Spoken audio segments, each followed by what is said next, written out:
I have 67 tabs open. And I'm blaming you, Wilt. Hi, everybody. Welcome to Crowdfunding Countdown. We're going to take a look at everything leaving crowdfunding in the next week. And oh boy, it's a big one.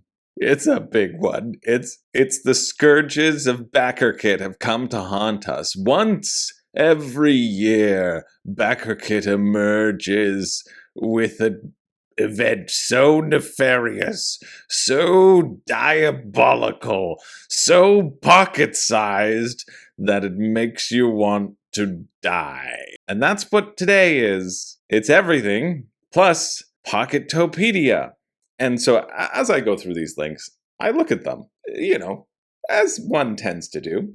And, well, I don't know if anything is going to be good this week. And I'm about to spend a very long time looking at it for your amusement. So get ready for some shirt changes.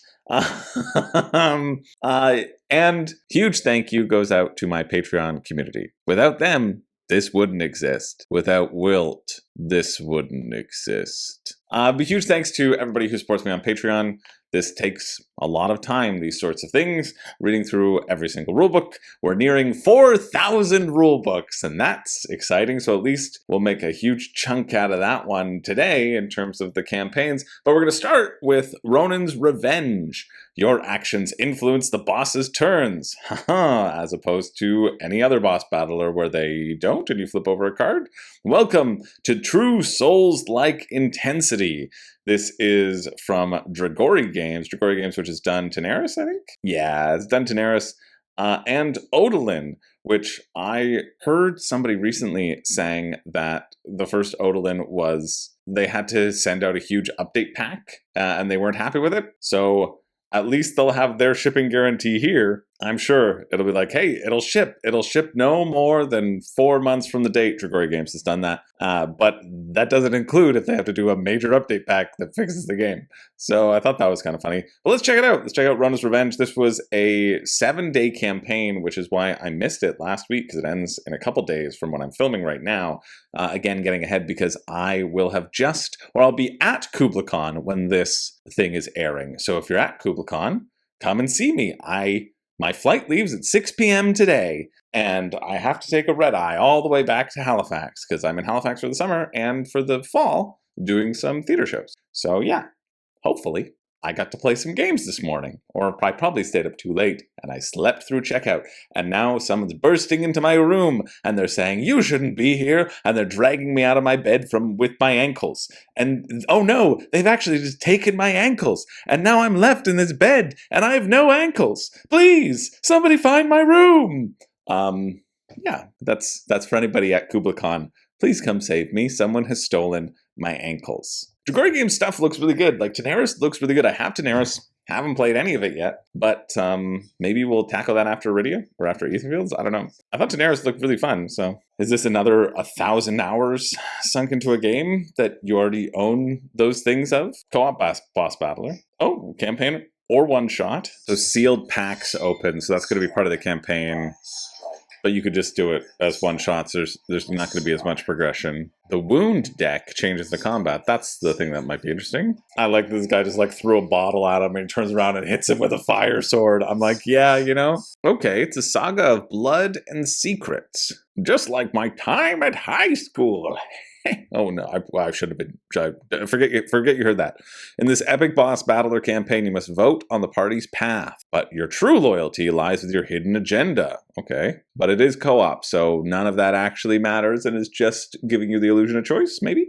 Somebody said they needed 5 reasons for this, so I'm going to be really harsh to talk you off the ledge. I'm not going to get excited about it, even if it looks fine. The consequences follow you into battle. You don't just fight the boss, you write the fate that strikes you back. They react to your actions. Every attack you land builds a combo that will strike you back. You forge the sequence, and now you must survive it. Okay, that feels like it's inevitable, and the whole premise of your choices will influence the boss is just going to be you hit the boss harder, the boss is going to react to you harder. Just probably a tempo ramp. I doubt it's going to be much, but we'll see. We'll see in the rulebook. Adapt to the chaos. Events break the pattern every round. As you draw blood, the boss evolves. Yeah, that was what we said earlier. Slay the yokai, fulfill your destiny, or die by the karma you created. They're really leaning on this because they know it's the only thing that is new that's going to set it apart from being a boss battler. Light, heavy special choices create the boss attack sequence, then the boss executes. Every round, a boss event replaces a slot and forces adaptation. Wound deck modifiers shape the fight as you deal damage. So it's just like really focused on the arc of the battle, which is fun, right? Like you do want it to feel equally challenging as you go through a battle. That's fun. So it makes sense, but vote power cards represent how incisive you are. Save the stronger for important decisions. But it's a co-op game, so like, wouldn't you be talking with each other? Presumably. Solo with story pressure. Comrades keep party structure and voting alive. 4 heroes, 4 book of secrets. A journey of 4 heroes with each their own secrets and goals. Each choice changes the final destiny. All right, just like generic dumbness. I just want the Ronin sword. What are the digital rewards? They include wallpapers and a PDF rulebook. I'm sorry. I'm sorry, Ronin's Revenge. If the rulebook is not on the page right now, and you're going to charge people $5 to read the rules, I'm going to lose my frickin' mind. No good, there's a rules tab over here. But if you want a digital rulebook afterwards, you can take it for no reason. Just like say it's a wallpaper. Okay, core box. At least you get a wallpaper for pledging at the $5 level. That's what they're trying to get you to do. But you don't have to do that because late pledges exist. That's why I don't mind covering this. That's why this is only a 7-day campaign. Yeah, it's $129, so a little pricey. $181 Canadian, and then plus shipping is gonna be probably expensive for sure. $44 just for the core box. So you're looking at $170 or like $230 Canadian if you want this game. Oh, this is why it's 7 days, because they don't have enough stretch goals to fill it out for 17. That's probably it. With these daily reveals, there'll be new minions and whatever. Man, they're really trying to push everything, hey? 2 heroes. Okay, we'll see what the classes would add. If there's anything, boss packs add in 2 additional bosses that you can fight for some variability, sure. There's 4 classes, 4 comrade packs, 6 boss battle maps. So presumably 6 bosses? They're really liking to write down all the boss cards that are there, but not the miniatures. 16 boss miniatures. There you go. Okay, 16 boss cards, 16 boss miniatures. I don't know why isn't front and center. Oh, and in all the secret boxes, there's 20 bosses included in the secret boxes. Oh, but that's only in the main game. In the base game, it's 16 bosses, and they're included in the secret boxes, so you don't get to see what they are. Sure. I mean, I kind of like to see what sort of game I'm getting, but just knowing that there are 16 bosses, I think that's enough information you need if they want to hide the sculpts. Now, you're saving $30 US, but the bare minimum shipping is $44. You do realize this, right? You do realize that if this does come to retail, which no guarantees, especially on these big boxes, but then it's just objectively a worse deal to get it now. Okay. We're going to go to the rules. Stamina is everything, though. You're going to recover stamina each turn. Okay, so those are your action points. Spend it wisely to make attacks, dodge, use skills, okay, or save it for future turns. I do like that you can bank it for future turns. That seems fun. I like that flow. I really like that in Earth Under Siege as well. I like that flow of action economy because then you get to feel clever, right? When you're like, okay, no, I'm going to wait. I'm going to hold back. And then I'm going to really have an explosive turn. You do get to feel very excited and exciting. So that's fair. That's reasonable. Spend it to attack, move, use abilities, boost defense. Yeah, every turn asks the same question. Spend it now to win faster, save to perform explosive actions later. Work with your allies. Well, now that's a game. Exploit attack breaking conditions and deny the boss one of their actions. Okay, yeah, Grim Coven does this. I think it's also very fun. I'll have a review for Grim Coven coming out soon. And I really like Grim Coven, and I like this aspect of it, that there are some actions that if you target, it'll probably be like hit the boss twice from behind in order to stop their big booty smash attack, as all bosses will have. I did hear that as part of Ronin's Revenge, every boss has one. They're printing multiple copies too, so you don't have to shuffle them in. But every boss has one big booty smash attack. So if you were worried that your boss wouldn't have the big booty smash, or you were worried that if you're playing a different boss, you won't get to encounter the fatal big booty smash, don't worry, you can, but you will have to spank that naughty bad boy, and then it'll stop the big booty smash from happening. So I do think that's nice to have a little through line with Ronin's Revenge. Explore the opening. That does not, to be very clear, that next part does not apply to the big booty smash, okay? Not in this game. Position yourself correctly, hit the boss's vulnerabilities, yeah. So if it hurts piercing, you're going to deal double damage. Yeah, okay, that's sick. So wherever you're hitting in the flanks, there's positioning is going to be important as you run around. Yeah, I do like this. I like the potential of this positioning and run around. I think that's cool. Every planned attack reveals a gap in the boss's guard. Sure. Hitting a weakness often triggers a deadly retaliation. Sure. Attacking, also prepare your weapon for counter strikes. If the enemy attacks with the same type of attack to deliver vengeance. Oh, deliver vengeance. Okay, cool. So there's just a bunch of keywords is what that translates to. After you attack, you're primed for counter strike matching the damage type. Yes. 0 stamina. You're not just attacking, you're baiting. So you're looking at the keywords and you're trying to position. You undoubtedly will forget about these keywords as you're playing the game and go, that was slashing, right? Okay, oh, dang it, I should have been in front because I forgot he was slash. Oh, shoot. Dice or no luck. You can choose how to play inside the same game. You can roll dice to see if you hit, or you use cards for control before each combat. So this is good. This is also with to take from Oathsworn. Oathsworn, you can use dice, or you can use cards, but you can choose mid-game, and you can kind of break the game that way. Because when you know your cards, if you've been keeping track of the cards and they start to come up and you know what's left in the deck, you can be like, okay, we're going to switch dice now. We'll switch dice now. We won't engage in what will inevitably be cards. I do like that different heroes can use different systems, sure. Front side, rear arcs, flanking, yeah. Line of sight matters. High ground, additional damage, extended reach, difficult terrain, cost extra music, dangerous terrain, and then objects, one-time things to interact with that you don't need to be miniatures. Okay, and then the campaign, then they're talking about the campaign. I do like this breakdown. This is giving me a lot of information. Pretty good. A narrative deeply tied to the hero's journey in a true Japan-inspired something. Forest heroes, each with a unique journal full of secrets and personal goals. It's like that Kingdoms Forlorn thing, I think, too. It feels like you just have a book of secrets. Share what you want. The consequences hit the table either way. Sure. So, like, when they say this is a campaign game, it isn't. You're playing through the scenarios and you have a bunch of little mini objectives on the side, is what this translates to. Still could be fun, but, like, let's not overblow it. Story phase, boss encounter. So you read the story phase, you read journal entries, you debate choices, you do some votes. Choices create facts, persistent flags in your campaign log. So you get permanent ongoing keywords is essentially what the stories will affect things. And so Elder Scrolls does this a little bit too. This is nice. I think I have, wait a minute, I might actually know a few things. I've played a few games here. I might know some stuff. I'm seeing all the parallels between these instances. So Elder Scrolls does this in their like mini campaigns, and you get keywords as you go through, and then that affects the setup. And it's really like, oh, this boss has extra health, or spawn an extra minion here. And those are the sorts of things that are going to be applied to this as well, is my guess. And it says, even solo, you do get to vote, and then you'll flip over cards to see if the other people agree with you randomly or not. That doesn't sound fun, but sure, it'll kind of guide the narrative. Okay, combat structure. This is great. I mean, I'm going to look through the rulebook still, but they're providing a lot of information on the campaign page and should be praised for that, providing a lot more information than a lot of these boss battlers do. It's really laying out what I would look for in terms of the salient points. So that's great. Okay, the hero turns. Hero turns. You gain 3 stamina. So you're always getting 3 stamina, but you can save up that stamina. You move, plus 1 main action. Your first attack adds boss cards to the sequence. Only your first attack. So it depends on the first attack that you add, and then you go forward.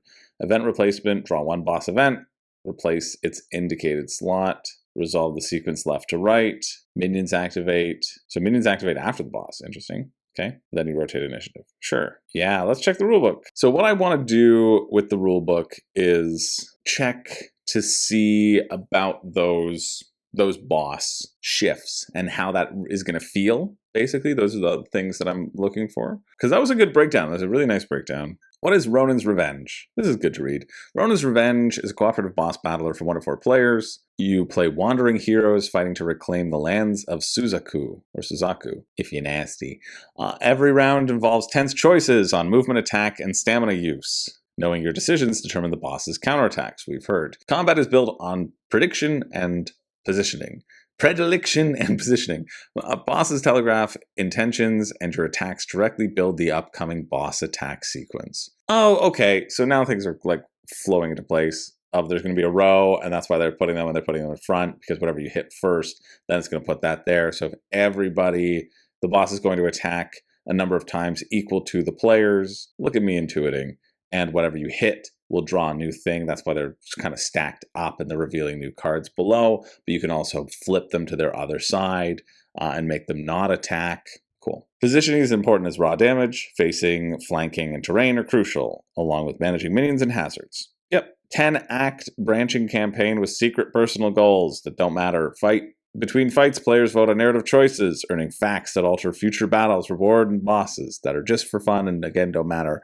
Heroes grow through items, abilities, and the consequences of their actions. Yeah, the boss reacts to your attacks. Each time a hero attacks, a boss attack card in the same category is drawn and placed into a 4-slot boss attack sequence. A series of 4 attacks, the boss executes that round. That's why you're managing, again, like Daenerys Adventures, you're playing 4-handed. If you're playing this solo. Each boss attack also shifts the boss's target to a different hero. So with careful planning, you can direct the boss's aggressions towards the hero best prepared to handle it. Yeah, this was something about Daenerys as well that I've heard and remember when reading through the rulebook, is that you can really cheese the system, that the bosses aren't going to react intelligently. Like in some games, you just play as though, okay, the bosses react where they can hit the most people, you know? But in this, the bosses will specifically follow all of their patterns. And your goal is to make them walk into a wall. So it is Souls-like in that you want to find the spot on the map where you can stand and fire arrows and whip them and have them never be able to hit you. That's been my Dark Souls experience. You want to break the game while playing the game. So you have to reclaim the lands of Suzaku, and you have Suzaku Takahiro, the samurai, main character alert. I like that you can play with both. That you can have some that are guaranteed if you hate dice rolling or if you like dice rolling. Right, you move or main action, you main action move. Main action is usually an attack, either light, heavy, or special, so you're only going to get to attack once per round. Rest, using an ability that requires an action. Okay, so ability specific or scenario specific ability. But it's usually going to be attack. So you build up your stamina, you move, you attack. You move, you attack, you move, you attack. You can also move diagonally. Okay, you're always facing one of the cardinal directions, which is how you can determine front, rear, big booty smash, whichever one you're going to be attacking. Line of sight is corner to corner, which I find a little bit less intuitive than just center of square to center of square, but that's for the art. Every attack has a precision value, so you can add dodge to deal with it. It's basically the same as a defense value, but just negates everything entirely. So every hero is going to be adding a card. That's why there's always 4 cards in there. If you don't do an attack, if you do a rest, for example, then the boss will always do a basic attack. So the boss will always attack 4 times on its turn as well. I think that's interesting. It's a neat twist. It does make it feel different from other boss battlers, which I think is important to stand out in this day and age. I don't know if I'm wildly excited about it, but I'm medium excited about it. I think it would be fun to engage with. It doesn't blow my mind, but it essentially just limits the attacks that you're doing. It's a pick your poison sort of situation where all things are bad and you have to measure, okay, I'm going to do this big attack and then we have to deal with this thing, or that thing seems really, really bad. So maybe I'll just do 3 damage instead of 5 damage this turn, right? And save my stamina. Or I'm only in this one position, so I have to do it and I have to capitalize off of it.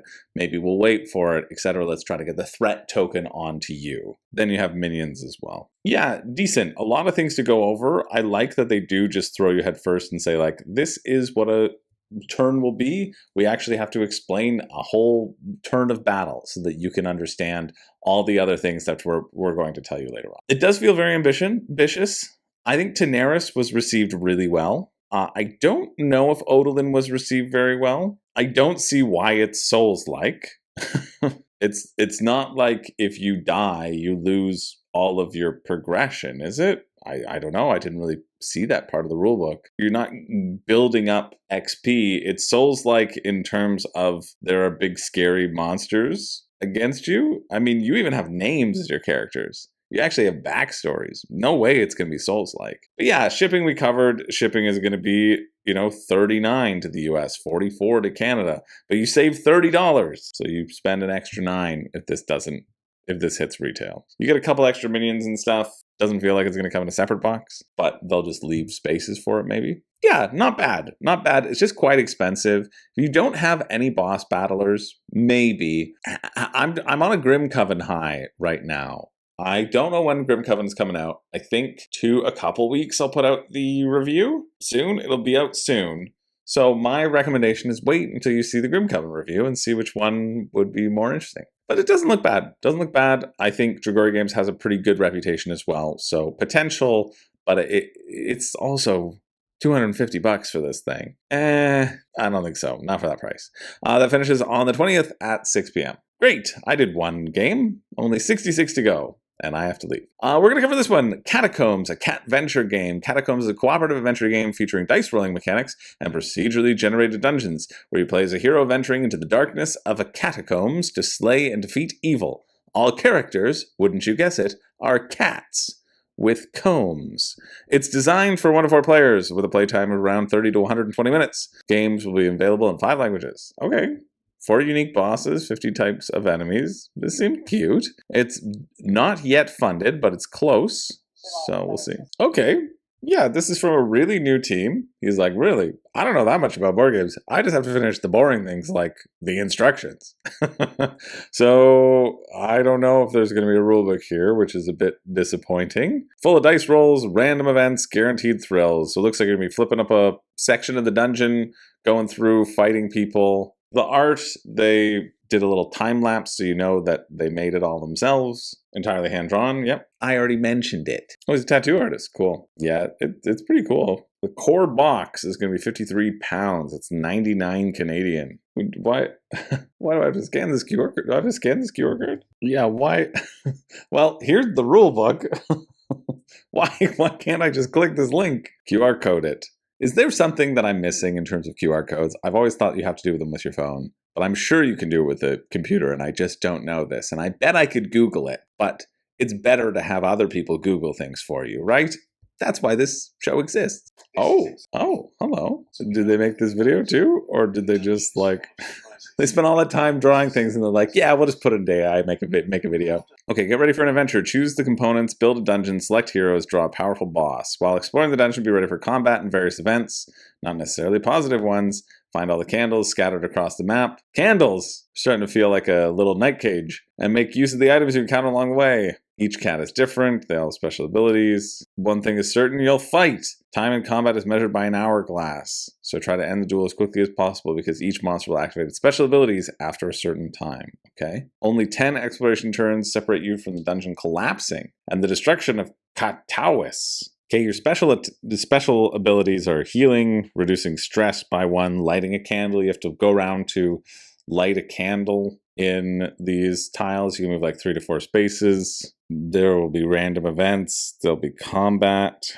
wonder what the combat's like. Choose 1 skill from the level your cat's on, then roll a dice. Check the results. If you roll the number shown, skill checks. It works. Skill checks. They're just like us. Yeah. I don't think there's much here other than the art, to be honest. Because it's fine, but there's just not a lot of player agency. You're moving around, you're flipping over random tiles, random things will happen to you, and then when a fight happens, you still are just rolling dice. So you're choosing the skill at which you want to do, which will do the most damage, but you're still just kind of rolling dice. Which is fine. Again, it is fine if all the other things aren't random. You know, you're just walking, marching, flipping over things, gonna have to fight things, hit certain skill checks, whittle down HP. It seems okay.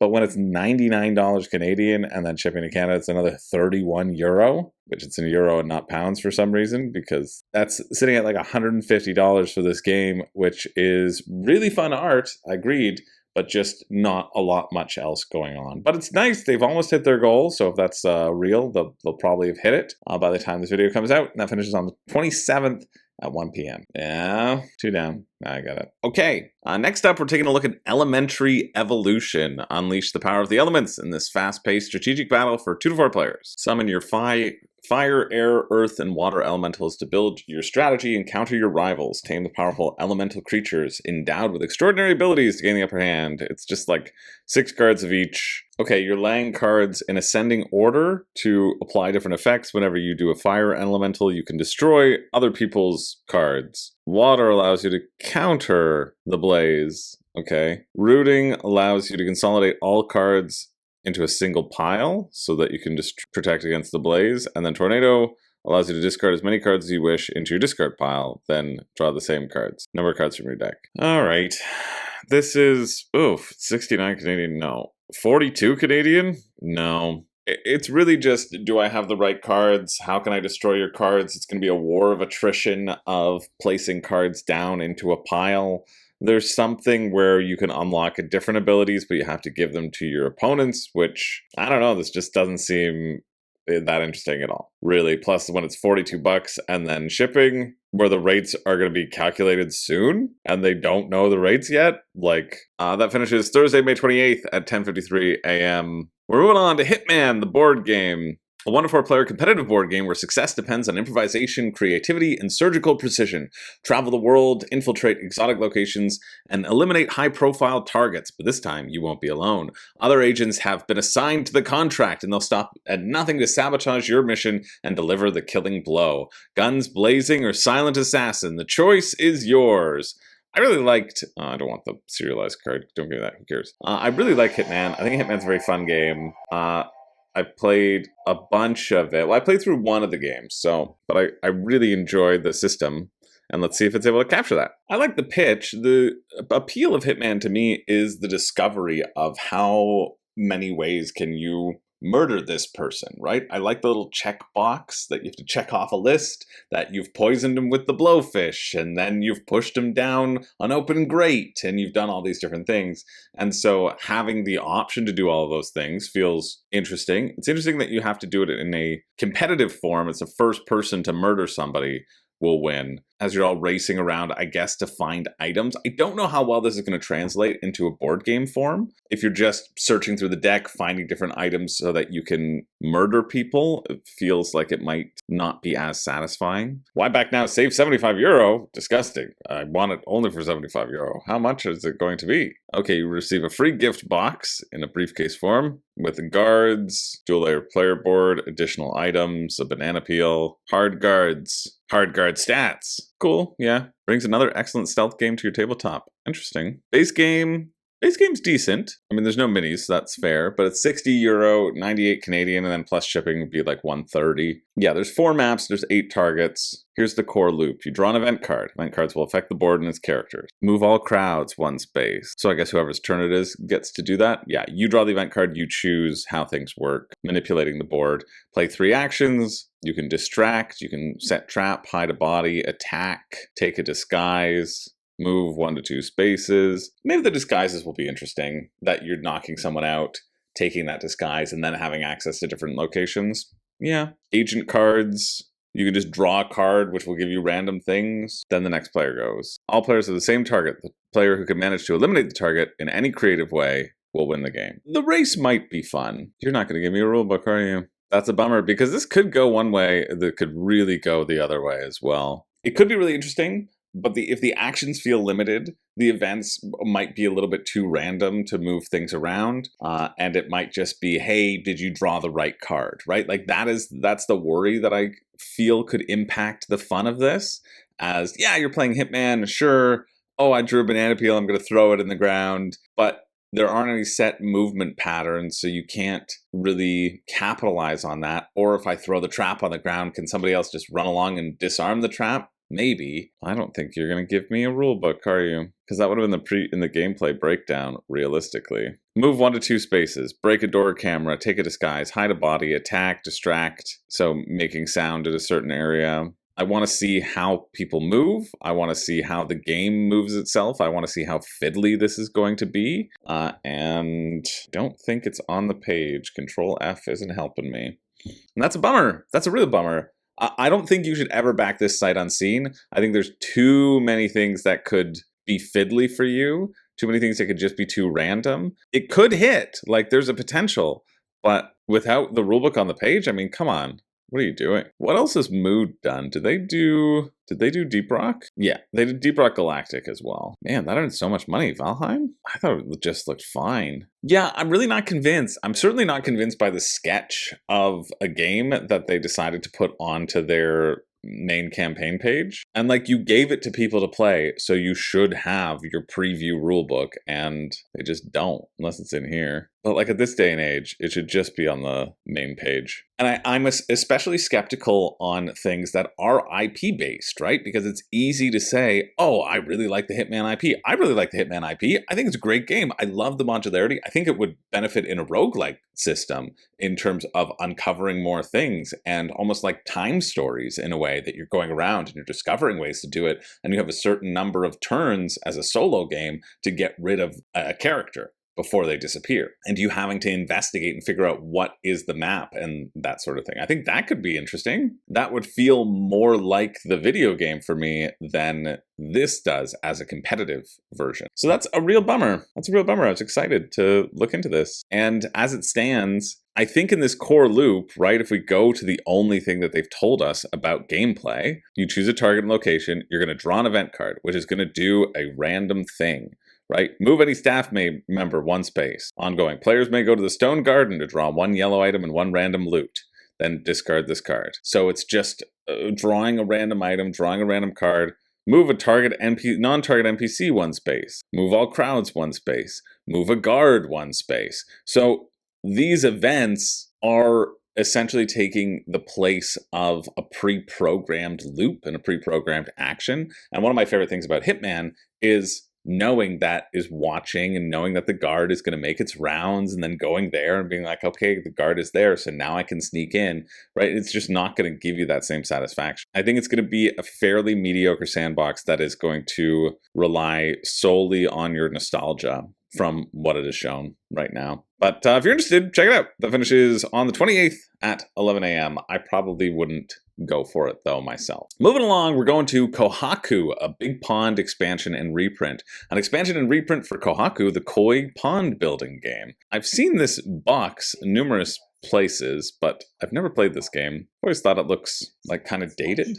But we'll see. Okay, so it's a little tile laying game, and they're introducing new tiles to this tile laying game, right? Bamboo scores more points for every adjacent fish with the exact same coloring. Fountains score 3 points for each unique diagonally adjacent feature. Ducks are worth 2 points per duck tile in all players' ponds. So just, they're always incredible. Herons score 8 points, but no fish can be placed next to them after they're placed into a pond. So a little nice tile laying game. Seems simple. It's probably going to be too expensive for what it is, but let's see. Oh, okay, $35 for the base game. That feels pretty reasonable. And then $30 for the Big Pond expansion. And this is giving you hidden objective cards, more tiles, different modules. And if you wanted to get the combo, it's $60.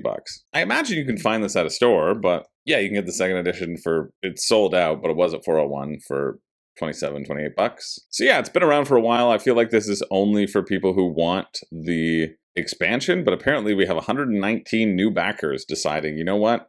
I'm going to get in on Kohaku. It's a tile laying game. This is the Big Pond's draft rulebook that they've got on the page, which is nice. And it just gives you a bunch of modules, which to shake up a tile laying game is probably a good thing. I don't see anything that would make me back it on crowdfunding, because we're looking at $83 Canadian plus shipping to Canada is $13 to $16. So again, putting it in that $100 range if I'm going to get everything together for this probably simple tile laying game that you can pick up for $30 at your store. But even still, for those who are excited about it, I'm happy for you. That finishes Thursday, May 28th at 2 p.m. I just wanted to click on this briefly. People seem to like this. This is the Tabletop Table. The portable modular gaming table is back. If you wanted to put a table on your table, well, this is the table to do that. And it's $250, for which you could probably buy your own table off of Facebook Marketplace. But but then you wouldn't be able to put things under your table. So if you ever wanted a table on a table, or maybe get an additional one so you can have a table on a table on a table, the Tabletop Table offers the same experience as those insanely expensive tables, but at a fraction of a cost. I would hard disagree on that, because it seems like a very small surface to hold just one board, and it gives you a little bit, but you know what else could do that? Get a couple of books and a pizza box. You know, for 250 bucks, that's not for me. But maybe it's for you, so it's in the links down below. Okay, just briefly on this one, since it's Micro May as well on Kickstarter, as well as the scourge of POCKETTOPIA. We've got Cryptid Creek, build a legend, build a fake cryptid to save your town, only one can win, but if the hoax is exposed, everyone loses. Your dying town needs more death. Needs tourists. Your solution, invent a cryptid. Only one can win, but if the hoax is exposed, everyone loses. It's a competitive card game for 2 to 6 players. You'll bid on mismatched body parts from 6 eerie locations to craft your own legendary creature. Use your character's unique ability and deploy smoke and mirror cards to outmaneuver opponents. But be careful, a reality TV crew is watching, and if the hoax meter gets too high, everyone fails together. Oh, I'm probably going to hate this. But it's bidding, set collection, and storytelling moments. So there you go. You'll have, every specimen will have what points they're worth, the texture category, the location category, and the baseline hoax point. And so I imagine if the hoax points get too high, everyone loses, and you have to manage your hoax points.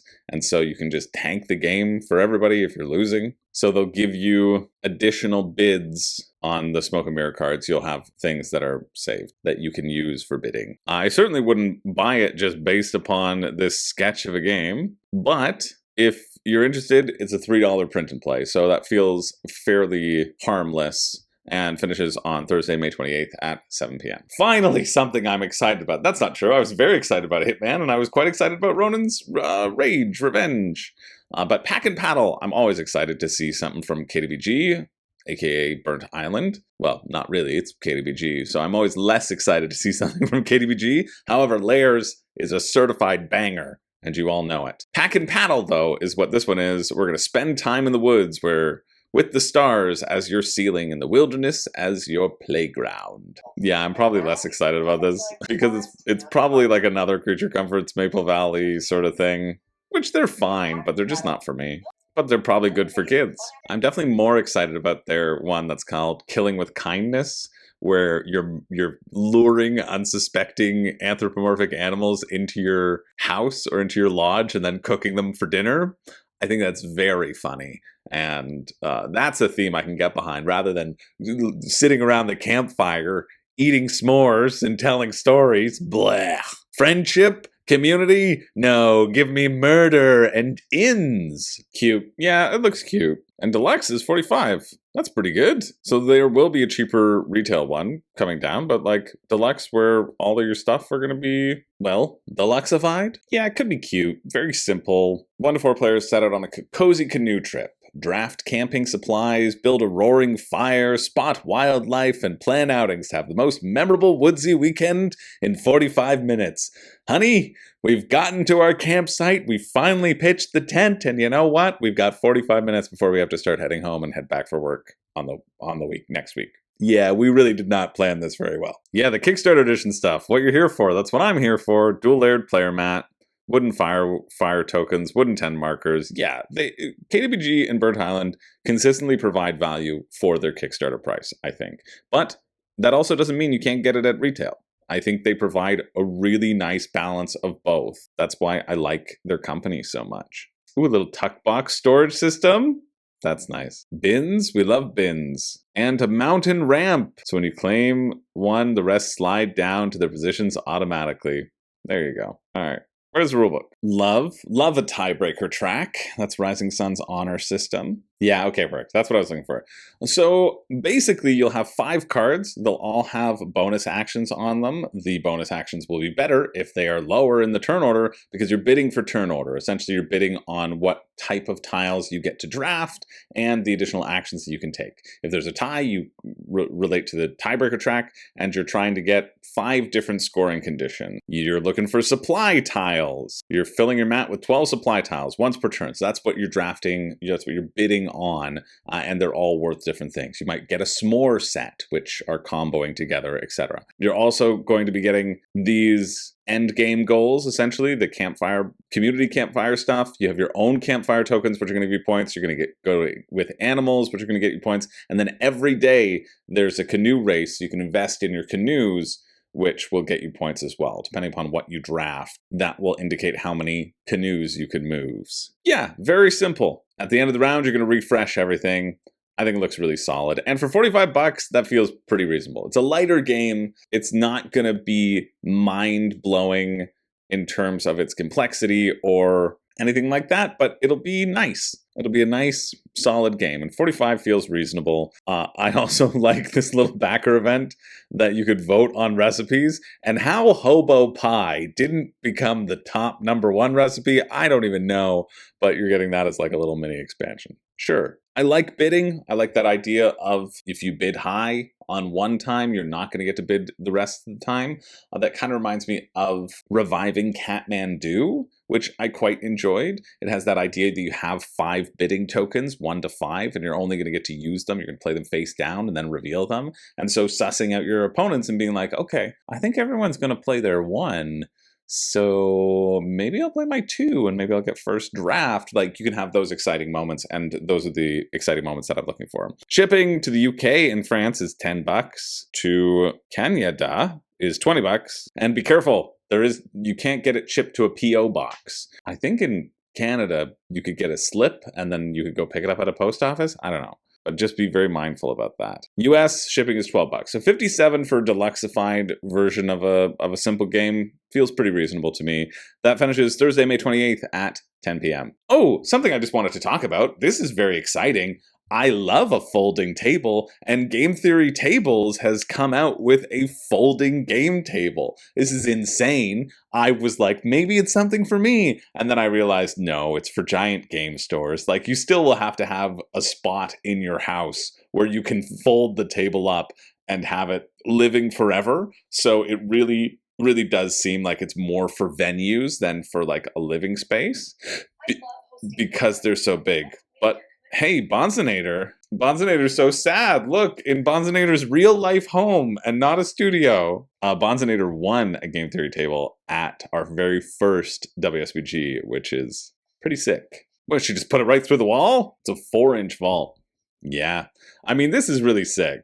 I will say, so I've been looking into a board game table because I realized in my house in Toronto, I might actually be able to have one out now, because I've done some rearranging and I got rid of some furniture and stuff. And Game Theory Tables, because I've worked with them at the World Series of Board Gaming, was one of those companies that I definitely reached out to and was like, hey, I would be really considering it. It might be a little bit too big for my space, and they're also pretty pricey, right? Like, this being a pretty budget-friendly channel, I don't think Game Theory Tables are the budget-friendly option. But I will say that their stuff is friggin' great. Like, the magnetic capacity of all of their things, just like attached with magnets, is really sick. I think this thing is ginormous, and I don't know if I would ever be able to have a house that could fit it other than the house that I'm in. I forget what I was saying. But yeah, I think their stuff is really well made, super sturdy, and this is awesome. This is definitely not for your home unless you live in a gigantic area. But if you live in a gigantic area and you wanted to have it folded up for a reason and roll it out of your big closet when somebody else comes in town and put it into your main living room, I guess. Maybe you have just a big living room area with a lot of couches and you think, a big game table can't stand here, but you can roll it in, roll it out. Could be worth it. So I don't know. I really like that they're constantly trying to innovate in the table space and give people what they need. I think their stuff is really well made, and yeah, usually too rich for my blood, but it's one of those things that I think if you get a Game Theory table, I have experienced a lot of usage of them just through standing on them consistently to start the cameras that are over the World Series of Board Gaming, and they're always pretty nice. So if you're interested in this big rolling table, you can check it out and put a deposit down Friday, May 29th at 3:59 a.m. And now we're here. We've reached not even halfway. Oh my god, there's so much. Oh, there's so many. There's so many. There's 44. There's 44 of these. Explore 50 portable tabletop games from a lineup of creators. Well, this up here is 6 plus 9 plus 8 plus 8 plus 13. That's 44, right? 39. Oh, view the rest of Pocketopia. there's all these categories. There's solo, there's family friendly, there's card games, there's tabletop tavern, there's quick and thinky, and then there's the rest. So we're gonna go through most of them quickly. We're gonna go through them quickly. And we're going to see what's going on. But I cover everything here, okay? Yes, I am the crowdfunding psycho. That was my nickname in high school, and I didn't even know what crowdfunding was back then, but I knew that one day I would grow to become this monster. And here we are. Here we are. I could probably skip this. We know I could skip it. But I'm not going to. So let's go. We've got Hung Out to Dry, a leisurely game of aggressive tidying. A card-themed game about sifting through a pile of laundry. You know, if you were holding off going through that gigantic pile of laundry, when I was packing to leave, I was washing everything I own. And I was trying to film as much as possible, so I wasn't folding my laundry, and I just kept on throwing it into the closet, and there was a gigantic pile of laundry. It took me 2 whole episodes of slow horses to get through all of it. It's like 2 hours. Anyway, so let's see what this one is. There's a bunch of clothing on the bed, on the cloth board. On your turn, you can take a card off the top of the pile, play cards from your hand to trigger their actions, or hang a card to score. So I imagine you have to be able to see the card, or it has to be completely uncovered. 7 Wonders duel style? That could be interesting. Some abilities let you take buried cards, while others let you mess with friends, bleh, or modify cards you've already hung on the line. Oh, and there are cats. There are hidden cats cuddled up in the pile. When fully revealed, they'll jump out of the pile and join your collection. That's kind of cute. I think this is a cute game. All right, Pocketopia. You're 1-0. Completed line will score based on the size of your color groups. Will you go for all of a kind, or mix it up and focus on mid-game objectives, like getting all those socks on the line, and just different scoring? So it's $30. Did you have a rulebook on here? No. So you suck. You suck!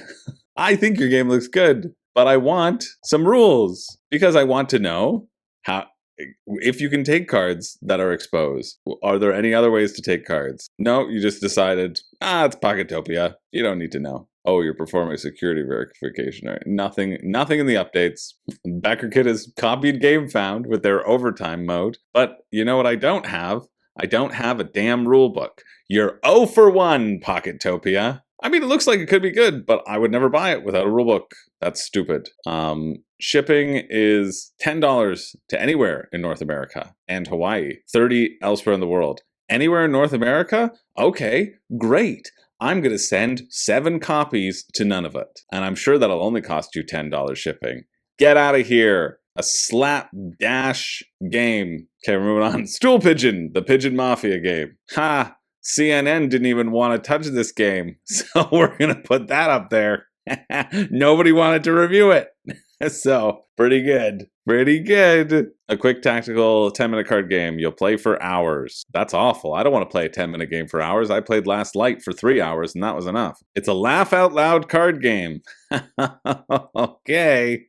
Oh, I'm ready. Standard Stool Pigeon has sold over 60,000 copies, and all of those people are coming back for more. That's why we have 160 backers. You'll get PVC cards, okay? In Stool, you're the head of a pigeon mafia family. You have to clean up the crime scene. So it's golf. It's trying to be Scram and Silver, and they're not going to get there. Scram and Silver are way better than this, but it seems fine. You know, you have cards in which you are going to draw them and you're going to swap them out in front of you. If you want a game that's actually good that does that, get Scram and Silver. You're 0 for 2, Pocketopia. Where's your rulebook on this page? Nowhere. I swear to God, no Pocketopia is going to have a rulebook, are they? You're going to make me sit through a 10-minute video for each one of these. That would be over 8 hours.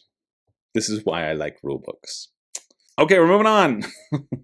We've got Cell Block 18 and Riposte, a pair of 2-player competitive card games. There are 18 cards. Cell Block 18, you're the warden or the prisoner. You'll play cards into your 3 lanes at the center of the table. Prisoner cards are played face down, attempting to collect a set of 3, a tool, a set of clothing, and a method to break free and win the game. Prisoner also has access to one of 3 single-use special abilities that can disrupt the warden plan. So swap the location of 2 prisoner cards, move the guards, remove a security card.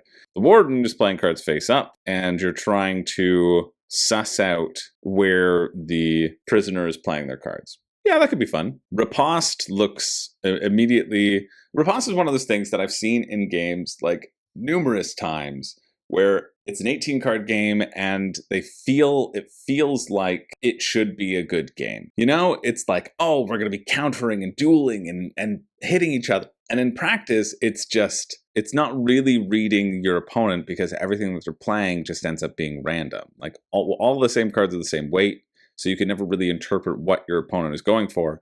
And you're saying, okay, I attack you in the 5th position, and I'm attacking with the 1st position. You don't really know these things, right? Each move limits your options for the next, so track your opponent's cards and choose your moves just as carefully. In this, your next card has to be one of these 3. If your opponent plays one of these, score a hit. So it's a weird sort of rock, paper, scissors thing where it's like, yeah, I have 3 of these and you have 3 of those, and I'm going to try to interpret you. And in theory, this feels like it should be good, but I think it's going to be bad and boring. But Cell Block 18 looks good. I'll give Cell Block 18 a potential pass because at least you can do things, right? You're playing a card down and I'm baiting you to look at it. I'm baiting you to use your resources, right? Those are the differences where you're trying to bait somebody into using stuff that you can then feel clever about. Okay, we're moving on. We have Battle Royale, a solo RPG, where you just get to watch people die. All right. This looks awful. The whole thing is like, you know what? You're not even playing it. You're just watching. You're watching the Battle Royale. And what you're doing is you're drawing cards, and then this person moves up on a grid, and then you're seeing that person moves up on a grid. You're just like, you're GMing a game for no one. So that's a miss. Oh, Play to Z, you had to get in on POCKETTOPIA? Ugh. A blossoming strategy game, Pressed. Didn't we already cover this? Wasn't this already on somewhere? Maybe not. I thought that was recent, but it was probably that other flower game. Oh yeah, no, we didn't cover this. All right, everybody's playing into the same grid, scoring points, and then you're going to grab a column of flowers and do it again? Oh no, you're going to press the flowers. So you're going to get a hand of cards, you're going to play them into a grid, you're going to score points when you play them. Then the player with the lowest score picks a column and takes those cards from the flower bed. So you kind of want to lowball it because you are probably going to get more points in the pressing than in the planting, would be my guess. This looks fine. Double set collection game, right? You're playing it in the tile laying, you're making patterns, and then you go, oh, what set of cards do I want? And you're just looking to get the same set that you got in the first 2 rounds. $20. $20 feels reasonable. $10 shipping, 15 Canada. Have I told you that I hate POCKETTOPIA with a dying passion, with the passion of 1,000 suns? Because I do. All of this stuff ends on May 28th, by the way. This one's called I'm a Trans Man and I'm Here to Get Chris Demonetized. This is a solo game. And like, I get that like you want to celebrate. Oh, and this is co-produced by Fricks Games as well. So that's nice. The gameplay doesn't look that good, though. We're going to move on to Primary Potions, Tertiary Twist. It's a much awaited expansion that hasn't funded and doesn't tell you anything about the game. That's great. Cool. Okay, that was an easy one. Horrid. We got this. Gnome Squad also hasn't funded. A pocket-sized squad battling game. Draft the strongest team of gnomes from a random draw, balancing unique abilities and color synergies. Then pit them against your opponent's squad one by one until all battles are resolved. You get 6 cards, you pick 4, you program them. Every gnome has a unique ability that will make them or their neighbor stronger. It's just like these pages are so noisy. They're just so noisy. You don't know where to look. Shipping to the US is $6. Okay. They're so noisy. You don't know where to look. They're not telling you any of the rules. Like, why? If BackerKit really needed to cement itself as an atrocious platform where nothing good gets done and there's no positive UI experience for anyone, POCKETTOPIA is a good one. Like, what are you doing? Really? Wilt, what are you doing? Why did you do this to me again? I know you didn't mention it first, but it's funnier this way. How I Roll did a preview of it. I like Ryan. He's the only reason I'm considering looking at this. Yeah, it's fine. Get 4 cards, program them. Sure. It's just so noisy. But there's a print and play for $6 if you want it. $15 for a Gnome Squad copy, more expensive than most button shy games, and is a mediocre way to pass your time. What's the next thing I can dump on? We've got Wardens of the Blue Rose. Okay. This is the only one that's looked like potential, but like, why no rule books? Just why? Just why? Why should we not show how to play our game? Can somebody tell me why that makes sense? That in this Pocketopia, they just expect pennies to be raining down from heaven? This has raised $24,000 though, so I'm expecting great things. This is a Sage role-playing game of Young Hero. Solo ready games. Sure. So this is another Blue Rose game. It's designed as a GM-optional, solo-friendly role-playing game, focusing on the adventure of young heroes as they try and make their home, Aldous, a better place. It's about showing up to do the hard things that help everyone, like covering Pocketopia, or just raging against it for hours and forcing you to sit through it, and probably unsubscribe. No, please don't! Do the opposite! It's menial tasks, the board game. It's like, listen, you might have to help with crops, dig ditches, train locals. It's side quest the board game. But here's the thing. There is a PDF that you can download, a quick start, in fact, including pre-generated characters that you can click on, that you can see, that you can enjoy. And it's a full 192-page role-playing game in a portable 6x9 book. C'est combien? Oh, right. Backer Kit never shows you the price on the campaign page because it hates you. Oh my god. You can get the PDF for $18. You can get the all-in for Aldous for everything for $160. Okay. But here's the thing, like this one actually has, have you downloaded yet? Quick start. Oh my god, quick start PDF. Will this open? You're gonna roll 3 6-sided dice. In this game, every protagonist is a warden. So you basically just GM yourself, right? Or you use this oracle table and you roll to see if yes or no answers work. Cool. Yeah, this is great. This is great. No wonder it's raised money because it's an existing system, but also it decided to provide you with anything. Just anything at all that would help you make your decision. Great job, Wardens of the Blue Rose. That's a win. We're moving on to this one. Aetas Draconis. It's a cartomancy oracle and playing card deck inspired by dragons. Sure, you just want a cool deck of cards that's got a bunch of dragons on it that makes it harder to play card games? Great. Fill your boots, because that's all this is. And I think that's the perfect thing for Pocketopia. I don't need additional knowledge. I just need to see some dragons, and that's exciting. Congratulations. There's also a premium edition. Ooh la la. Look at that. You can get a 2-deck combo or 1 standard deck of cards for $13 if you like the art. You know what?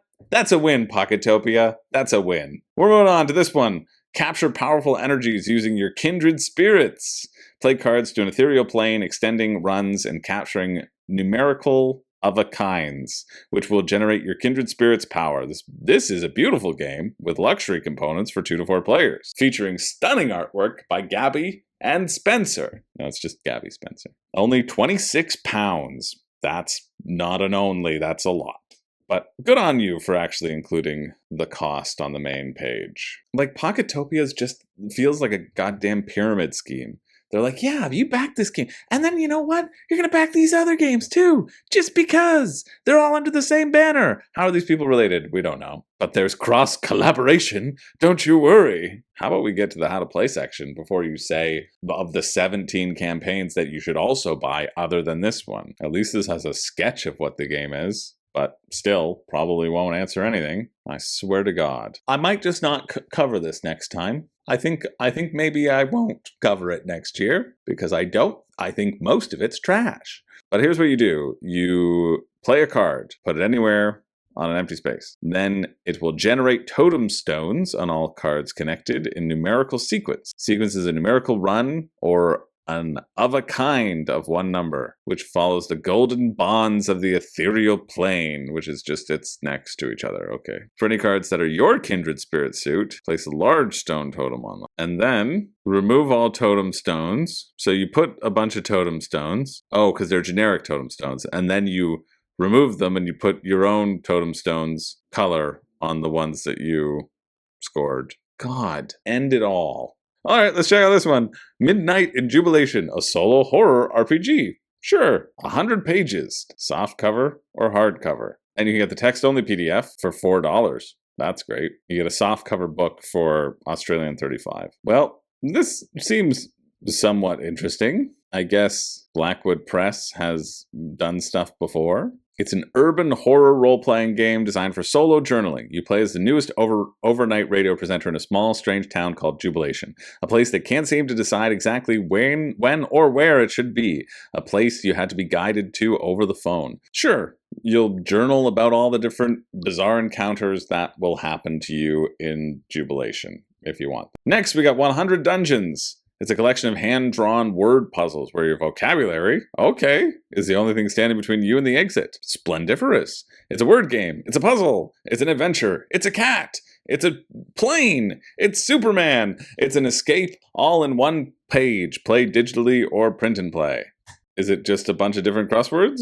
Oh, that's kind of cute. Yeah, it's just a bunch of different formats. Yeah, a bunch of different formats where you start in one spot and you have to write words in a crossword style format, but you might block yourself from getting other gems. Honestly, this is a win. This is a win. Fun little word puzzle-y game for £7, $12.85 Canadian. That's a win. What's this? 3? We've got 3. Okay, moving on. Pipes when water means war. I'm going to kill myself. POCKETTOPIA is my 13th reason. All right, so there's going to be 16 cards, and you're going to have a card in your hand, and you're going to swap it out and pick up a new card. And you're trying to build a map to get out, to escape from this inexorable exit, this unending disaster. For £12.50, $22.94 for some of these cards. Honestly, this one's a medium. It's better than most. Definitely better than this.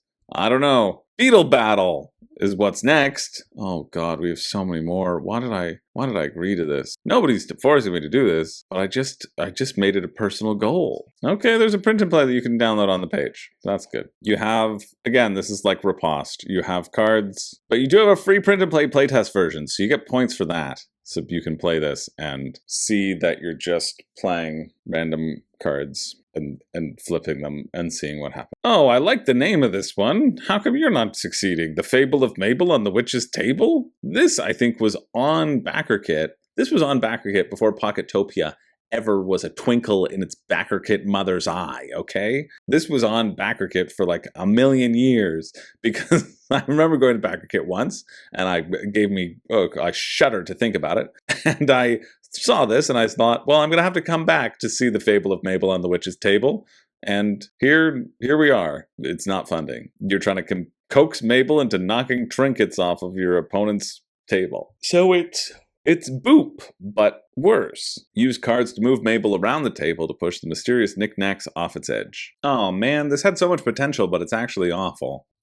Because if you're batting off an object off of the edge, you then draw a random objective card, which isn't an objective card. It's an object card, sorry. That's worth 3 to -3 points. It's just like, hey, you worked hard to manipulate this board to push these things off. Now you get negative points. In what world is that ever a good idea? I'll tell you what world. POCKETTOPIA. This one's not bad. I thought it was going to be horrible, actually, but it's not bad. It is hidden roll cheat is what it is, that you're putting a card face down into the pile on the table, and you say, that's a 2, and someone else can look at it, but not everybody can look at it. Sometimes, and you have to get up to a certain number, and hopefully you have all played the right cards. There might be something here. I give this one not horrible, and it's $12. Fine. Honestly, this, with the other trash that's on here, this should be fully funded. It's a mediocrely decent. You'll play it a couple times and it might work for you. We're gonna move on to this one. Gelt Galore, a joyful Hanukkah party game. Turn any Hanukkah night into a game night. So you can only play this 7 nights of the year. Is it 7? Looks like it's 9. I thought it was 7. It's probably 9. Yeah, but my memory, with no basis, and me not being Jewish, made me think 7? Nah, it's probably 9. Probably 9. 9 nights a year you can enjoy this. This is perfect. You know what this game is perfect for? This is perfect for stress-free Hanukkah entertaining. Because I can't tell you how many Hanukkahs I have had, 9 of them, where I've been so stressed out that people aren't enjoying all the Hanukkah entertainment that I programmed for them. It was 9 hours of singing Dreidel, Dreidel, Dreidel as a sing-along, and I don't know why people didn't want that. Don't you want to collect perks and treats as you test your Hanukkah knowledge in this Trivial Pursuit Hanukkah edition? It's Gelt Galore! Are you a good Jew? Time to find out. And you know what? It is possible. It is possible. You know what? This is the #1 POCKETTOPIA game. Gelt Galore, you are my hero, okay? I swear, if Gelt Galore can put a rulebook on their damn page, then every other POCKETTOPIA can as well.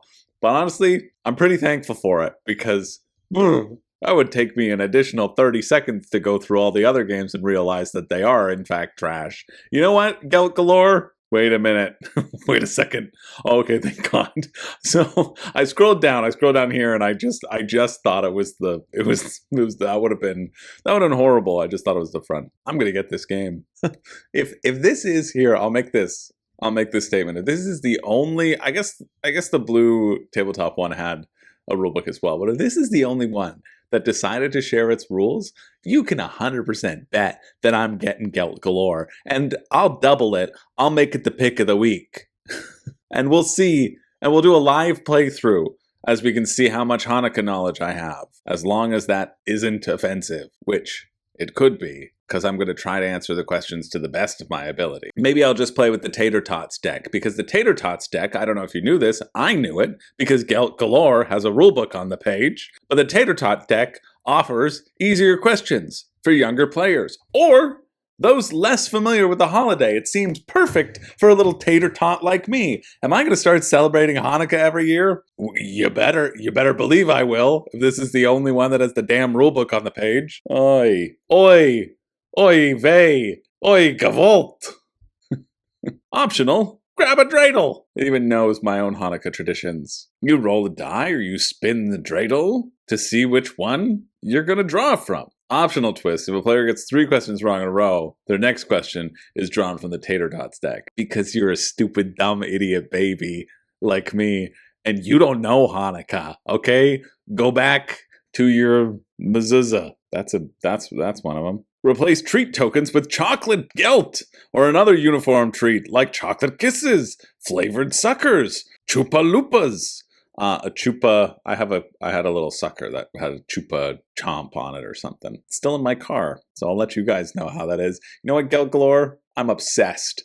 I'm obsessed with this. I am so obsessed with this. It's a pocket edition for $20. Feels a bit pricey, but you know what? I imagine I'm going to have to get it. Hey, maybe it won't fund, and then I'll be safe. But I swear to God, Vampire Farts, do you think you better have a friggin' rulebook on your goddamn page, Vampire Farts? There's an adults only deck for extra farting. Okay, that's pretty good. Oh, shovel it really good. Okay, cool. We get a secret card. Okay, I think you thought I was crashing out last week. Oh, it's flip 7? Because they have a blood type. Tricky cards. Oh, if you've got the highest scored meal, delare that you are farting, and wait for your rival vampires to fart. Okay, and then you reveal your secret card, so you actually don't know what's in there. You got no idea. Okay, that's pretty good. No, $24. Like a vault. We've got Stolen Treasure 2, Dragon's Lair. Let's see how mediocre you are. Don't get this for $24. Never do. Just get Flip 7, because it's this game, but better. And they were like, oh, let's play Flip 7, but rebrand it with farts in the title, so hopefully we can sell it. Get gone. What's this? What's this rank trash? Here's the thing. If you don't want me to bash your game, just don't make mediocre games. And if you do make mediocre games, make sure you participate in POCKETTOPIA, because that seems to be where all of them like to go. And people say that I'm mean. I've never seen it. I'm really not trying to be mean. I'm sure everybody who made these are all lovely people. I'm sure of it. In fact, I'm positive. But like, okay, what's this? How to play. Aim of the game, reach 1,500 points. I feel like I've seen this one before. And here's the thing. I'm trying here. I would love nothing more. I'm like a person in an audition panel. I want you to be great. I want you to entertain me and entertain the masses, and I want to champion your game because I love people having fun, and I hate people having horrible times. And all of your mediocre games make people have horrible times. For what? For you to satisfy your ego? No. For you to get a little cash grab? No. Screw you. Believe in the enjoyment of people. And play better things. That's what I want. I want you to play great things. I want your time not to be wasted. That's what I want. See, it does come from a nice place, I swear. This is a game where it's like, draw a card, keep it, or roll a dice against somebody else and take their stuff. Why do you exist? Let's roll a little dice together. Go home. Next up, we've got I swear I like what I do. I promise. Swearmints. It's the world's most portable party game where you make up ridiculous slang and convince your friends it's real. Okay. Like a donkey chuckle. Okay, you got a little words, you put them together. Okay. All right. That's chonk full. I mean, that is a real expression. Go to the Clucker House. The funniest one wins a little mint. Chonk House. That's a crazy cat lady's apartment. Absolutely not. In what point is a chonk a cat? Because you got the little chonkers? No, a little chonker, a chonk house. A house made entirely out of lard. Wait a minute, this is fun. Oh, this is fun. Okay, let's say, oh, you know what's fun? Random words are fun. I hope there's dirty words.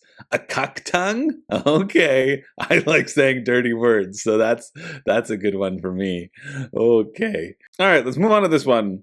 Modern Meeple, the Edge 7, or the Edgar 7, is built for everyday gaming. It holds small games, TCG, dice. It's raised $1,500, so maybe it looks good. Everyday game carry bag. Oh, Modern Meeple, I've seen some of their stuff. It's gigantic for no reason, but people like that as well. Sorry, one of these things was a highly visible interior just because it's a different color. So it's just a bag. Girl, built for games? No, it's not. You're showing friggin' pencils. It's built for video games and a phone. All your gear in a bag. It doesn't even have sections. Built for TCGs. 4 pocket binder friendly. All your cards, 1 epic bag. It's just a bag. Yeah, it's a mini office bag. Content creators. I don't know.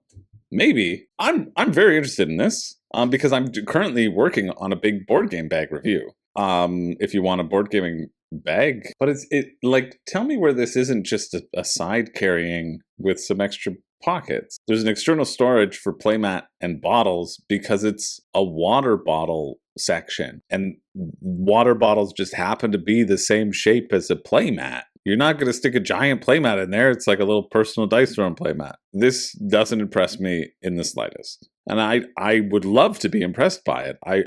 There's so many quotes here because they keep on pointing to the same Nintendo Switch cartridge things and saying it's designed for different things, and I just don't understand. It's all the same. Okay, finally we're at key features. Okay, there's a removable admin panel. That's interesting. Like that you can pull it out because there's places for your cords and pencils. Waterproof zippers. Oh, okay. Yeah, because water can't get in them. I thought the zipper themselves was waterproof, and I was like, girl, all zippers are waterproof. They're metal. But now I see what you're saying. Multiple strap attachment points, Molly attachment loops, padded rear panel. It's just a bag. It's like just a side carrying case. It's a fanny pack. It's just got a lot of pockets, which is nice. I love they're emphasizing, listen, it's really brightly colored. You can see what's in your bag. You packed it. Do you have so much stuff in your bag that you're like, no, nothing in there? Oh, I guess my stuff's lost. I swear I packed a copy of Dice Throne in there, but I can't see it. No. I just I don't see how this is a gaming bag. I think it's just a bag, and then they're like, hey, let's pretend it's a gaming bag so we can sell it to people who feel like they're going to put games in it when it's really just a side fanny pack. I do like that it's $150? Are you kidding me? That's awful. I do like that there's that removable pouch, that removable kind of side pouch, but it's $150. What are you doing? I'm gobsmacked that this thing exists. Modern Meeple, if you're watching, I doubt you are, but if you want to send me a copy and you can get it to me, I'm doing a big bag review in December. I'm putting a lot of bags through their stress tests right now. And if you think you can make a believer out of me, I would love to be a believer. I would love, love, love to be a believer. So you could send it my way, and I'll put it into the game bag overview video. Maybe I'll contact them and say I'd like to check that out, because I just think this is probably the worst one that I've seen. But we'll see. Maybe I'm very wrong, and maybe this campaign page isn't doing it justice, and it's raised a whole bunch of money, and I don't know. But yeah, that just seems like it's a fit for POCKETTOPIA is what I'll say.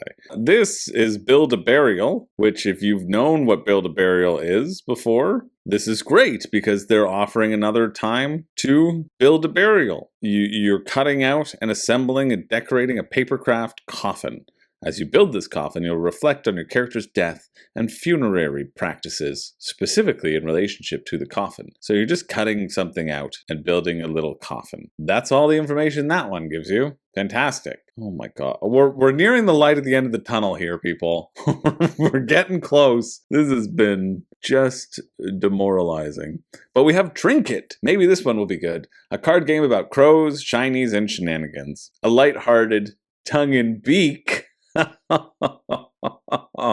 card game about crows, shinies, and shenanigans. The early bird gets the bird? Nice. Okay, I do like that. I like that better. Your fellow crows, you're learning about trinkets, you're leaving trinkets. Watch out, those other pesky crows are trying to do the same thing. Feed them to the punch or steal their trinkets to make sure you're the most favored crow in the neighbor crow. How's this trick taking? Did I make that up? I think I just made that up. Did I make that up? Did I really make that up? Yeah, I did make it up. I saw Trinkit and I heard a trink taking game, and it's certainly not that. Okay, great. Let's recalibrate our expectations. Here's what's going to be the best part of this game. First, find a trinket to use as your game piece. As a crow, you'll want to grab something shiny and interesting from your surroundings. Brilliant. Love that. So great. Oh my god, Trinkit.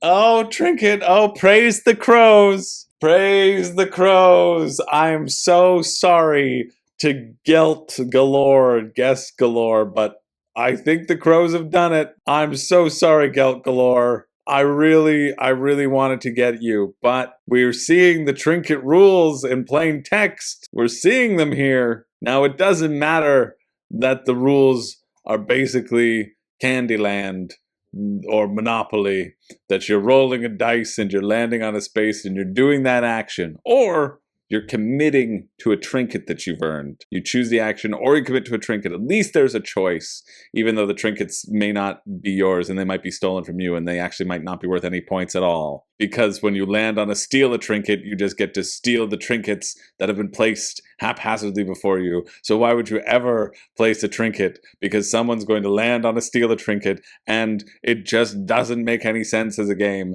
I don't care. Trinkit, we love you. We love you. Thank you for showing us the rules. You just went up 10 points, even though it's just a roll and move to pull things from a bag and then see, oh, did we get the right cards and did we roll the right numbers? It doesn't matter. You decided to put your rules where your mouth was, and we appreciate it. And I won't say anything bad about your game. So we're moving on. Oh, thank God. Here we go. We've got Jason and the Argonauts, a solo quest worthy of legend. I saw a post on Facebook from this guy, and he's like, listen, this is the first time anything from Envy Board and Games has crossed over that 100,000 bar. Has hit that 6 figures, and I thought that's very exciting. It's very exciting, and people are really resonating with this game, so I'm excited to check it out. Jason and the Argonauts is an immersive Greek mythology-themed solo game. The boss battler combines dice rolling and clever manipulation as you embark on the legendary journey of Jason and his crew of Argonauts. Argos! Let's see it. yeah, I thought this looked like Hercules and the 12 Labors, and that's exactly what it is. It is through the success and the enjoyment of Hercules and the 12 Labors, I think that they're going to use a very similar system, similar theme as well, to do this, which is going to involve lots of dice rolling.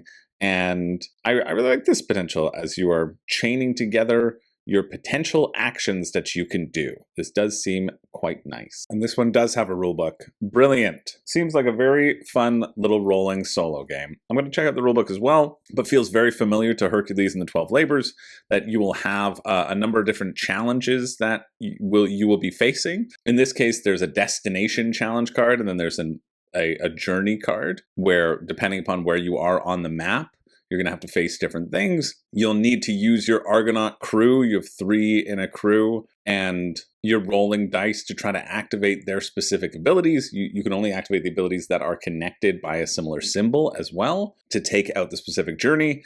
And then once that's happened, you're going to kill one of your Argonauts. They're going to die. They're just going to die a gruesome death. They must be killed. The other person goes on the bottom of the deck because he's so grief-stricken that he can't tolerate it anymore. And then you're going to draw new Argonauts for your crew. And then you keep on going. You try to withstand the onslaught of your game. Rulebook is coming soon. It's a work in progress. It'll be shared for feedback once it's further along. Okay, but you could still put the base rules, couldn't you? You could still put it. You could still put a little bit. However, their how to play section is pretty decent in terms of the amount of information that it gives you. And I know that it's created on the backs of this Hercules and the 12 Labor system as well, which you can see the similarities. You can see that you're going on the journey. You can see that you have to be rolling dice. And every time that you don't deal with the dice, it'll move along and it'll deal damage to you, and you'll have to take those things. So again, a recreation, an evolution of the same journey. Sure, I'll give them a pass. I can see why people would like it. How much is it? $40. That's quite a lot. I guess you're getting a bunch of dice with it, but it's just normal dice. You are getting that silver foiling though, so better watch out. Or you could get both for $70, which $54 and then plus shipping. I love how Backer Kit makes you go back and forth between the pledge levels and the shipping information. That's so friggin' skeezy. It's so nice. $18 shipping to Canada, 12 to the US. Let's go back to our pledge level. Yes. Ooh. So we're looking at $52, $70 for this game. Pretty expensive. I don't know if it sings like that for me, but I know people have been enjoying it. Bonsonator put it on our list, the Hercules at least, of best dice chuckers when she guest starred on that list for the R&R show. So yeah, I don't know what this is doing in POCKETTOPIA. And it's cross-collabing with Stool Pigeons. Golf, worse than silver. But there you go. We've got this one. It looks pretty decent, so you can check it out if you want. The only good thing that POCKETTOPIA is providing. What about this? Kill the King. Kill the King is a fast, high-tension card game for 3 to 5 players where deduction, I like. Timing, I like. That joke won't work since I edited all the silences. And bold moves, timing, decide everything. Each player holds just 3 cards, including somewhere the king himself. Okay, so you got to kill the king. Sure, this feels like it could be okay, actually. 20 Canadian, 14.50 USD. You gonna tell me anything about it? No, you're just gonna say that you made it? You're gonna say you made it at the kitchen table with your family, and that's why we should back it? Is that the only reason? Seems to be the only thing you're going to tell me about it. Great. Yeah, totally. I'm really convinced. Wait a minute. You made this? Whoa, you made this with your family? I don't know your family. That's very rude of me to say, but it's the truth. I don't know your family. Why should I care? You're not even telling me anything. You're saying fast rounds. You're not even telling me the game. Quick and thinky? You made this campaign page with half of that? This makes me so mad. I don't like being mad. I must. That's why I'm looking at POCKETTOPIA. No, bullshit. Here's a game that they thought red pandas are cute, and so we'll make a plushie out of it and pretend there's a game here. Let's see. A fast, cute card game. Red pandas try to scare each other, but they're too cute. Yeah, okay. So you're going to play 2 cards at the same time? Everyone reveals 1 card, then chooses a second card and reveals that simultaneously. Then you resolve swaps and special powers. Some cards swap with random cards from hands to trash pile of the table, or some cards will let you swap a card with someone else Then the lowest sum gets plus 10. So will you play the high cards or hope you get the lowest and then get to the top? It's $15. Or you can get a plushie. Who doesn't love a plushie? Everybody loves a plushie. I can't wait to play 2 cards and then see exactly what you have and then swap. No, it's not something like having 2 cards and revealing one of them and then choosing if people are going to swap or not. Or only one person gets to swap, making whoever's turn it is have more power or agency, and then everyone's trying to bluff out that other player. No, no, no. Show your cards. It's just show your cards. Or you could do this one, Back of the House, collaborative competitive card game. With equal parts skill and luck. Can't wait to read it. Okay, at least this is a whole thing being like, listen, it's spades, but it's too intense for 3 to 6 year olds. At least it's clear. My favorite part about them talking about the art on their beautiful cards is that they're not showing us them. This one is get a bunch of cards, draw cards, skip someone's turn, fulfill orders. Here's one that I'm actually excited about because it's not a game. It's just a deck of wondrous items. It's a deck full of 22 full-colored tarot unique item and lore cards for D&D. Sure, make it a nice deck of cards with there's wondrous items that can supplement things, and you pull it out, and you can use it in your D&D games. Delightful. Actually, one of the things that made me want to look into it. Also, one of the things where I feel like POCKETTOPIA should shine. If you want the core, because I think I've seen this before. The core is £20. Seems expensive. The expansion is £12, so 22, so $1 an item. But these items are priceless. So there you go. I mean, we're almost through it. We're almost through it. Here we go. We've got ESP, or Experiment in Supersensory Perspiacity. Percacity. Open your third eye. I would love to. It's a simple test of psychic aptitude, and it's also a trick-taking game. Okay, this one seems actually decent. There's an unknown card in the middle, and you bid on what you think it is. So basically, you're looking at your hand, and you're saying, man, it would be really great if 4s were trump. And then if you bid, and it is a 4 in the center, then 4s become trump, right? Like, that's the sort of thing. I don't think it'll really benefit you to be like, hey, I know what's in the middle, but I don't know. You're going for it. You could get a point by bidding as well. And then you have 5 cards in your hand, and you take your 5th card, you put it face down in front of you, and that is also your bid for the amount of tricks that you will win. And then you play all your cards and you reveal that final card. Sure, I think other trick-taking games are way better. I think you can play Number Wang or Nikosu Dice, significantly more interesting than this. This just feels like a worse version of that. But it's telling that a worse version of those trick-taking games is the bar. It's the highest level of POCKETTOPIA right now. So there we go. Because this is certainly going to be awful. This is Monken Drunk, a party wanted expansion, because it contains mature content and is not suitable for all audiences. Uh-oh. 58 party wanted. Oh, it's just because you're taking drinks. You can drink to set off big attacks. I think I've seen this before. Party wanted, I think I've seen. Sure. You're adding more cards to it. I don't care. I want to die. We've got Ramen Rush. This easy-to-learn card game has you bidding on ingredients to be the first cook to cook a bowl of ramen.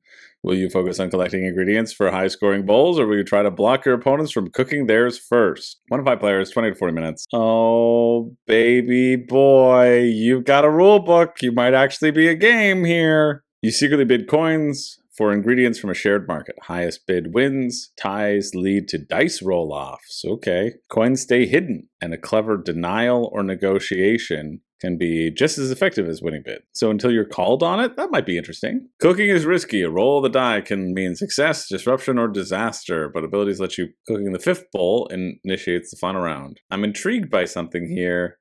And this is why rulebooks exist. It's still £22 though. Download the current rulebook, yes. How disappointing. I thought that maybe there's a bidding factor and then you can lie about what you bid.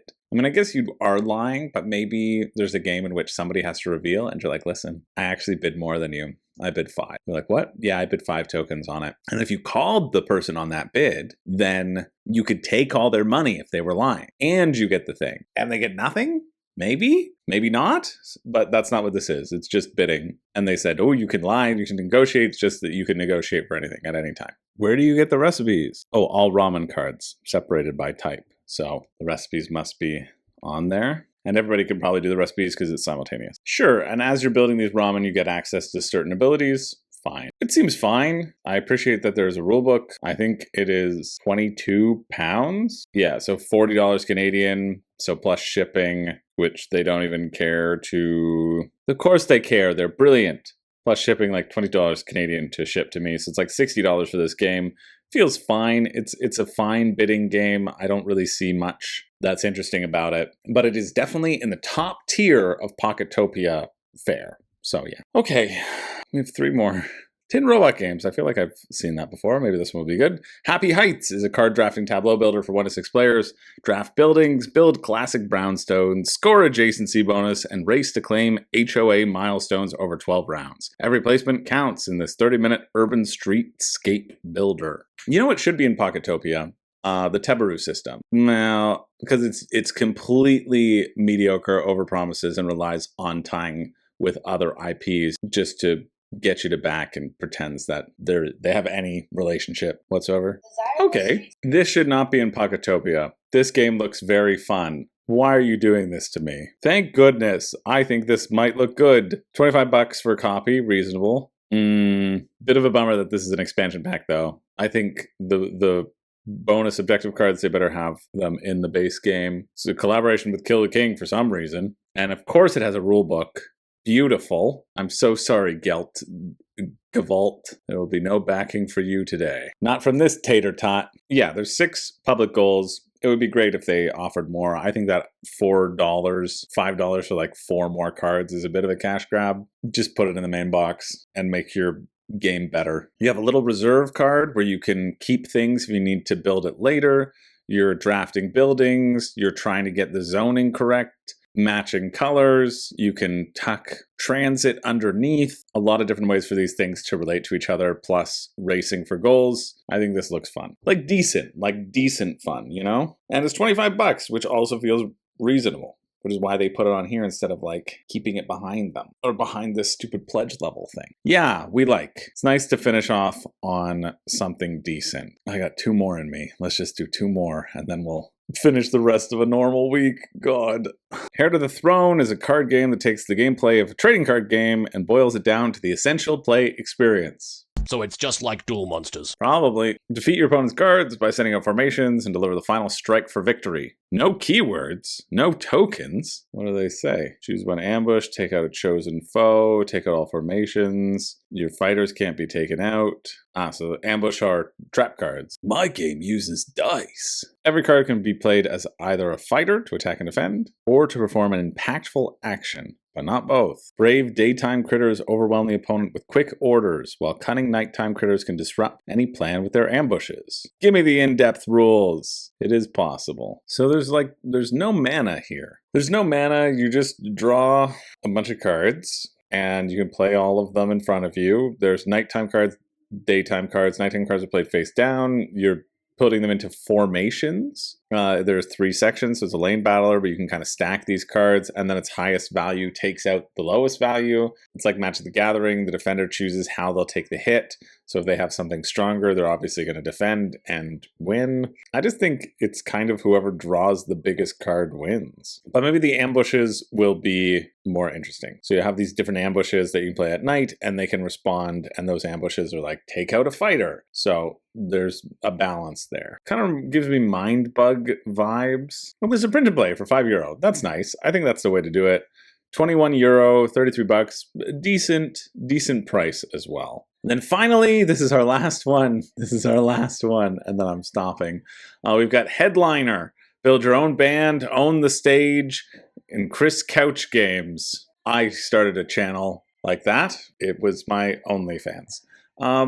Let's check it out. Oh, right. He's the one who did the flower one. Yeah, that makes sense. Very simple. I like this idea of the draft. There's 6 spaces. You choose which one you're going to do. You're holding up a hand, or you could use a dial of some sort that you had from another game. And whichever ones aren't picked, add an additional card. So they're going to be more valuable for the next time as you're getting a set collection game. Very simple. If you tie with someone, you then have to bid cash. Secretly bid cash.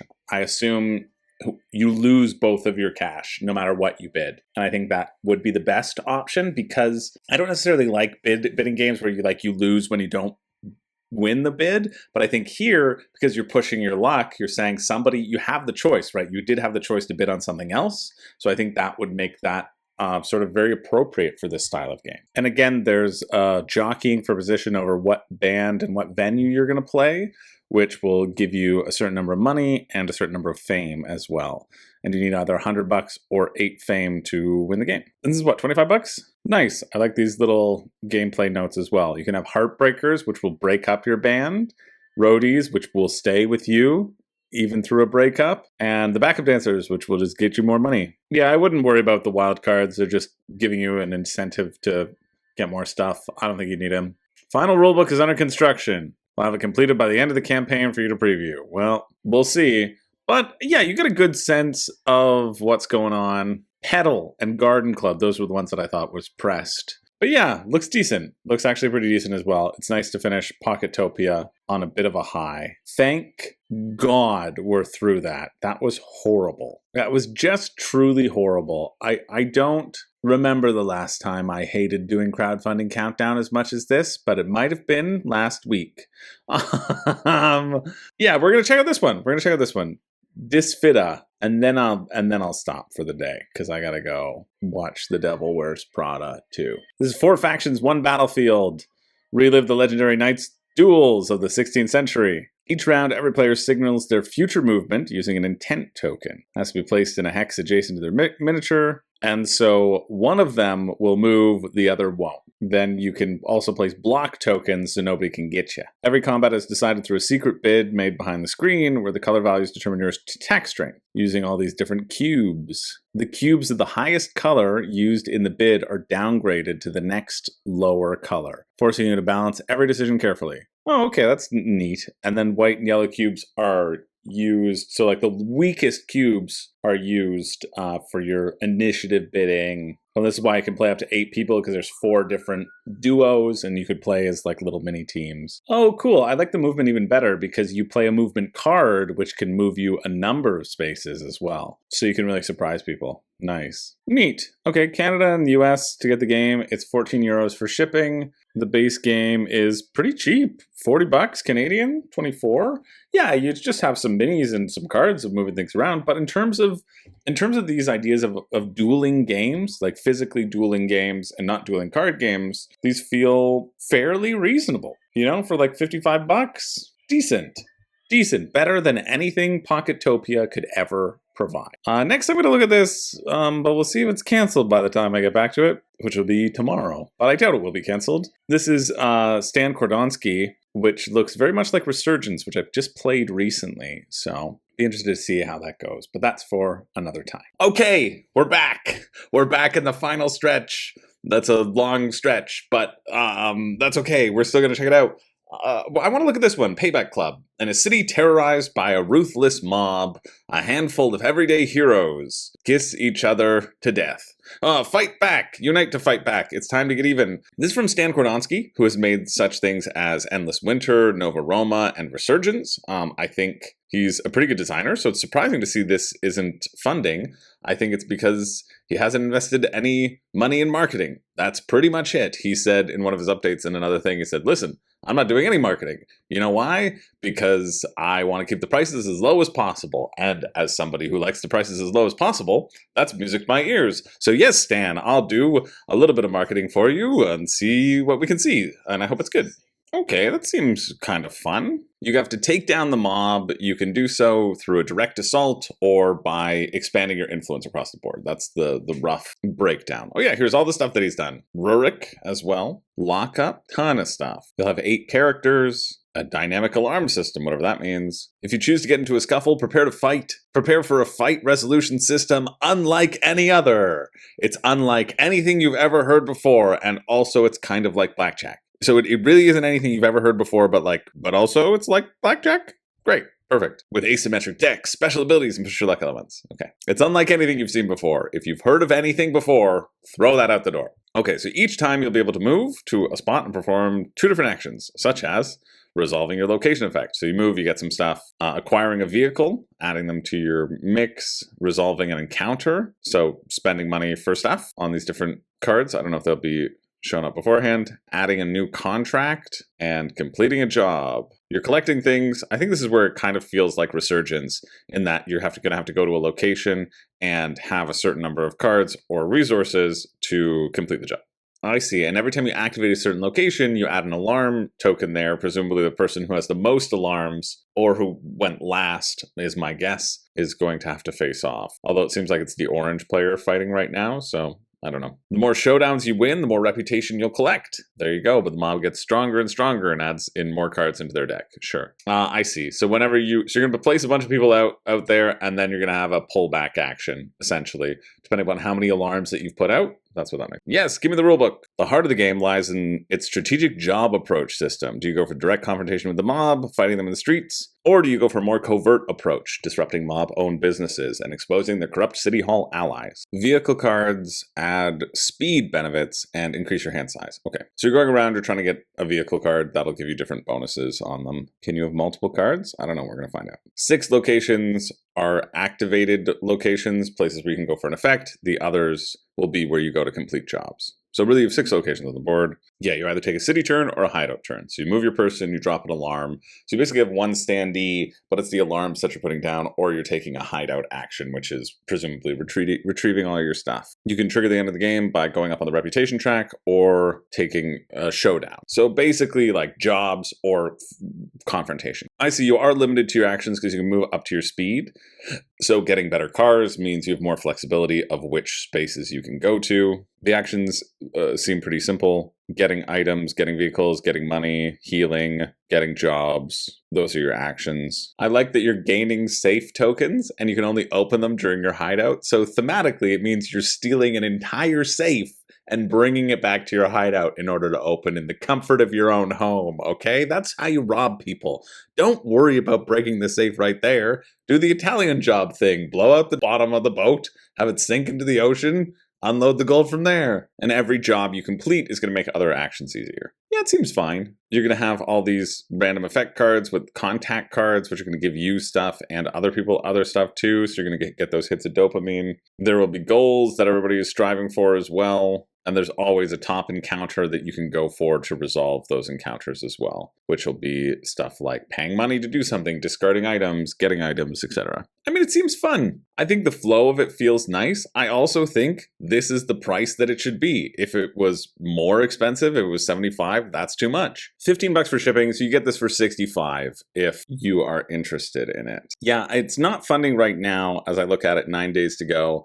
I doubt it will end up getting funded, but the price feels reasonable for what you're getting, and I think it'll be a solid, fine game. Resurgence was nice. Resurgence didn't blow me away as much as I was hoping for it to, but I thought it was a very satisfying game, and I think this will also provide that satisfying experience.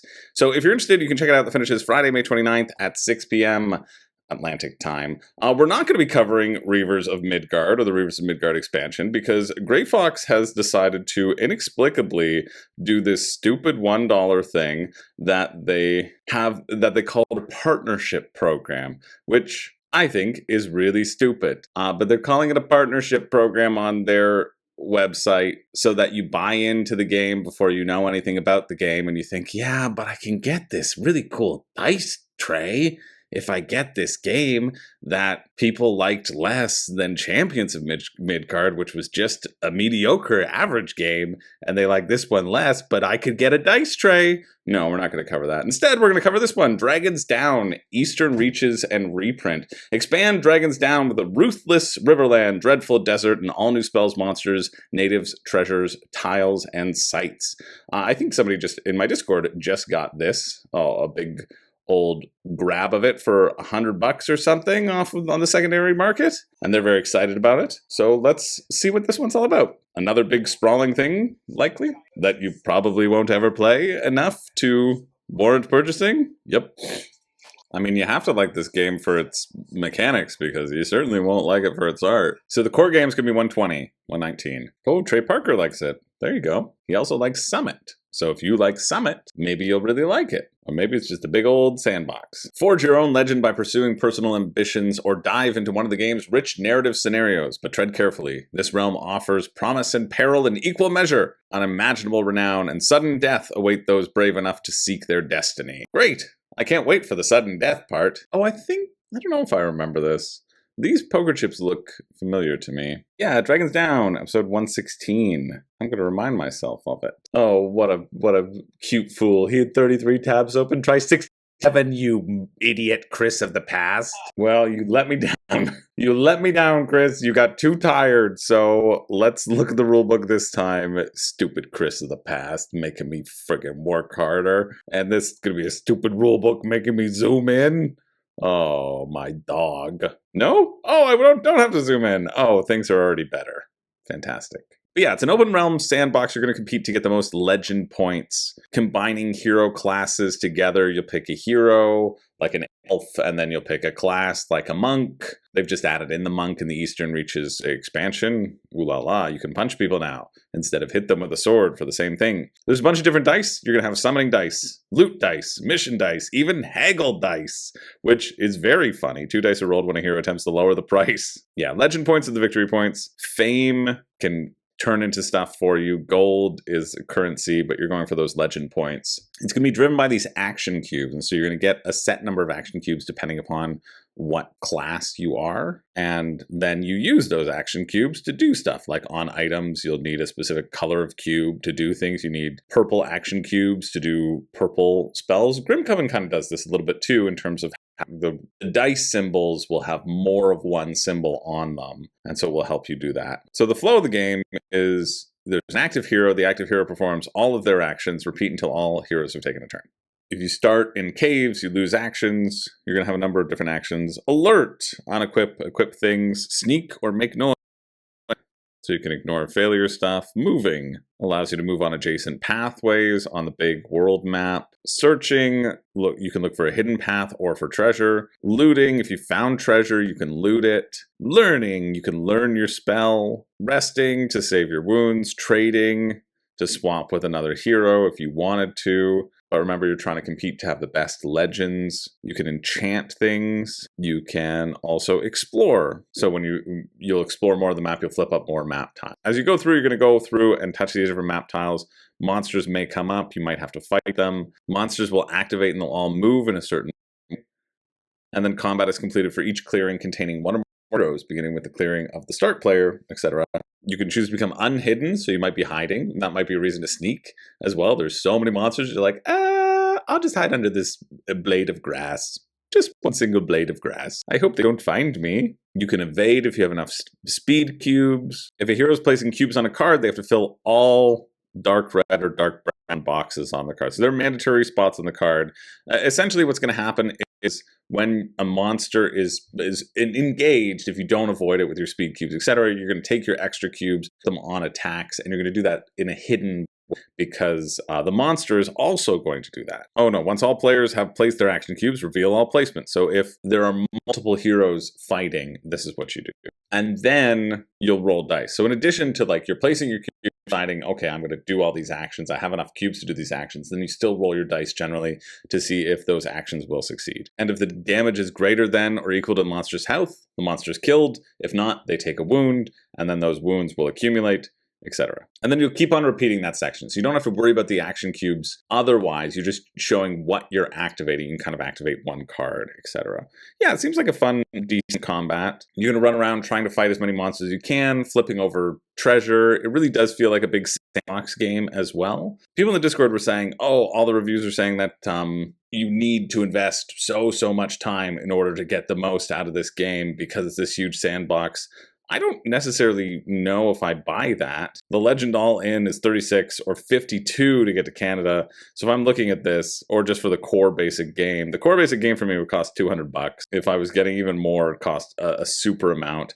I don't necessarily feel like it's going to be that wildly dynamic. I'm not the hugest fan of sandbox games. I prefer there to be a little bit more focus in my games because generally sandbox games are fun, but a lot of their mechanics amount to oh, I'm going to go here and roll for this thing, or go here and roll for this thing. And it doesn't really matter that you're rolling to get loot, or you're rolling to haggle with somebody, or you found a treasure here, or you killed a monster and got a treasure that way. A lot of the things are still funneling you towards the same result. It's like pick up a thing, turn that thing into points, or pick up a different thing over here and turn that thing into legend points. You're still getting legend points, it's just in a very broad scope. So they never really tickle me as much as I hope for them to do.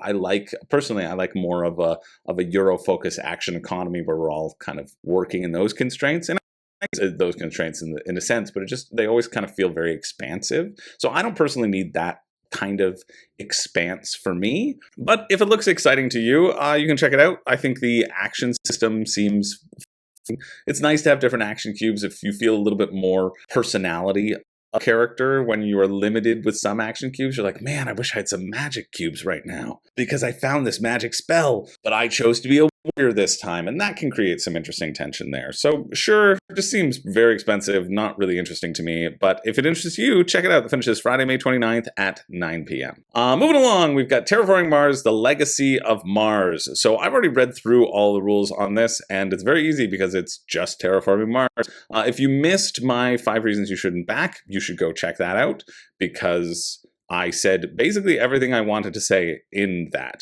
It doesn't interest me at all. I've played Terraforming Mars over 400 times. The rules for this basic edition, this isn't a legacy game. If you didn't watch the main 5 reasons you shouldn't back, my buddy Zach thought it was. I certainly thought it was, because they did say, hey, we're making a legacy of Terraforming Mars. So that was kind of the thing that made me think that maybe this was going to be a legacy game. And then they changed it to be like a campaign game, when it's also not a campaign game either.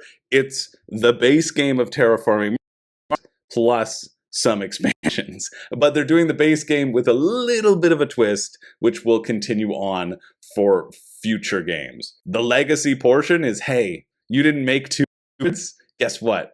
You can build those the next time. Thanks so much. Really, Terraforming Mars is a great game. I do love that all of the characters in it are trans men and trans women, so I do like that part of it. I believe is what specifically all the characters that you're playing in here, corporations are run by trans men and trans women, which I think is a nice twist. It's a nice twist. That's what's happened. And if you've ever played a game of Terraforming Mars, you've been playing as a trans man or trans woman, so that's pretty good because it's the future. Bigoted views don't exist anymore, and that's kind of what they push forward. But in addition, I think base Terraforming Mars is great. The interesting things here in the rulebook, it's nice they have the rules. I think the rulebook is great. It's a really great rulebook talking about the first initial changes, because you see that there are very few. I guess the most interesting change to me would be the innovation cards. So they've kept a bunch of cards off to the side, and once per game you can do an innovation action if you have a science tag and take a card from that section. So like anti-grav is in there, but all of the examples that they give for cards are basically the same cards that they've had, just with adding in different population. They have a population track, which is just like forests, but you add cubes to cities. And you're putting down oceans, they're glaciers, and then when you bump the heat up, you can flip over a glacier and get a plant. That's it. That's pretty much it. Those are the main changes of that first game. And then they're going to have 3 different expansion maps. It's not a campaign game in the slightest, in what you would think the campaign game is. It's not a legacy game in the slightest. It's just Terraforming Mars with 3 expansions. So as value, it's probably going to be the better deal when moving forward, but you should just get it at retail if you're interested, because, well, you're getting absolutely nothing additional of value here, and you can wait for a sale. So for me, I think it's Terraforming Mars. It's going to be a good game, but not something I'm interested in whatsoever. That finishes on the 29th at 9 p.m. Moving along, we've got Hunted, Woad Ridge, 2nd edition. Take on the role of a group of kids and their newfound alien friend and explore Woad Ridge, looking for evidence of the town's supernatural happenings.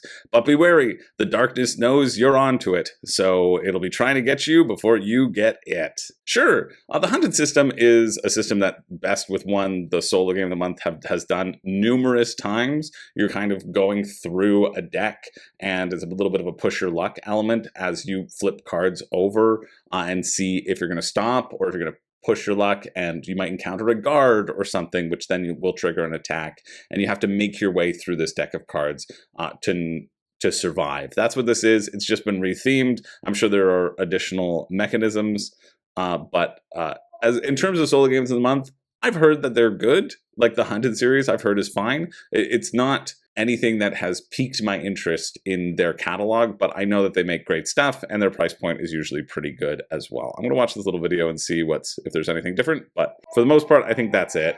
And if you haven't gotten into the Hunted system yet, there are many options to choose from, and you can look up a bunch of reviews on it. It's not really a new thing, and I don't think this will be a new thing either. I think this is just, hey, Stranger Things is a good theme. Let's try to do something that's similar to that and E.T. Yes, there's the upside down. That's a big box. Oh yeah, they're putting it down into a smaller box. Great, love that video. Absolutely love the video. It's the exact same thing that I was expecting. Gabe is saying that this is his game, and what I really appreciate about his video, and this is on the Kickstarter page, and this is why I quite like this a lot, it's that idea of him saying, listen, if the other 100 games were for you, this isn't going to change enough. Don't get it. But what we're doing is we're taking this and we're turning it into a $30 game, and it was a $50 game, and now it's a $30 game, and so we're just keeping the same game, we're making it cheaper. How is that not a win? So if you like the Hunted series, definitely check it out. If it has always kind of been meh to you, as it has kind of been meh a bit to me, well then you don't have to worry about it. But yeah, I think this is a lovely, lovely campaign. The gameplay is very simple. You draw cards from the Hunted deck to use cards in the row to find items, allies, and evidence. Lose time to hide or clear the row or push your luck. So as you add things to the row, you're going to have more and more noise, and people will arrive. Running into portals will flip the deck and transport you to the other side in the Stranger Things. Find evidence to trigger the adventure book events and reveal the boss's monster, and then you have to fight the monster. Again, their shipping has always been pretty reasonable too. I imagine it's $6. Oh, look at that. $7 for the base game. There you go. $7 everywhere for the base game. You might pay an additional price for tariffs as well. But yeah, you can check that out. That's over on GameFound and finishes on the 30th at 1 a.m. 10 rounds. Eggs on the board. 1 victory points each. Critters on the board. 2 victory points each. Victory point shells. 1, 2. So this is Rockpool Rumble. It looks fine. It looks meh. It's not doing very well, but it's funded. It's by a couple that have made this cool like acrylic jewelry. So the pieces are going to be nice, and that's a nice thing I can say about it. It's going to be pretty expensive though, £30, 50, which is like $56 Canadian, and then shipping to anywhere is going to be about £20 as well, £10 to England, Scotland, and Wales, or if you're in Brighton, then maybe it's worth it. But like you're looking at about, $80, $90 Canadian for this game, where you're taking 3 actions on your turn. You move one of your critters, and you can pick up seashells, which will give you potential powers. You can also lay eggs in a spot that don't have eggs. You can also run to somebody else's spot to eat all of their eggs. And if you encounter their critter, you both roll a dice and the highest number wins. That's the thing that doesn't make it about it, but it's just simple. A simple game where you're moving around on this board. These are the cutest things, but it's also probably handmade, and so makes it a little bit more expensive. But if you're interested, if that sounds exciting to you, you can check it out. The finish is on the 30th at 10:02 a.m. Okay, this seems fine. It's Bee the Buzz. It's a card game about native Aussie bees. And what it is you have a bunch of cards in your hand, and you're trying to throw them on other cards. It. And the cards in your hand, they happen to have bee facts on them. There are additional pollen cards, which will add in like twists of making people close their eyes or do it again. But I kind of like that. It's fine in a in a easy dexterity game. They have a print and play for $5 US Aussie, which is nothing in US dollars, or you can get it all for $35. So that's what that one is. Kind of cute. I just clicked on this because I really sad about Rat Race again, and I know all of you Rat Race fans in the comments. I was even hanging out with my friend Sarah before I left to Nova Scotia, and she brought up that she recently watched Rat Race 2 again, and had the same experience that I did, and we bonded over our sadness of it being a great childhood experience. Oh, poor Rat Race.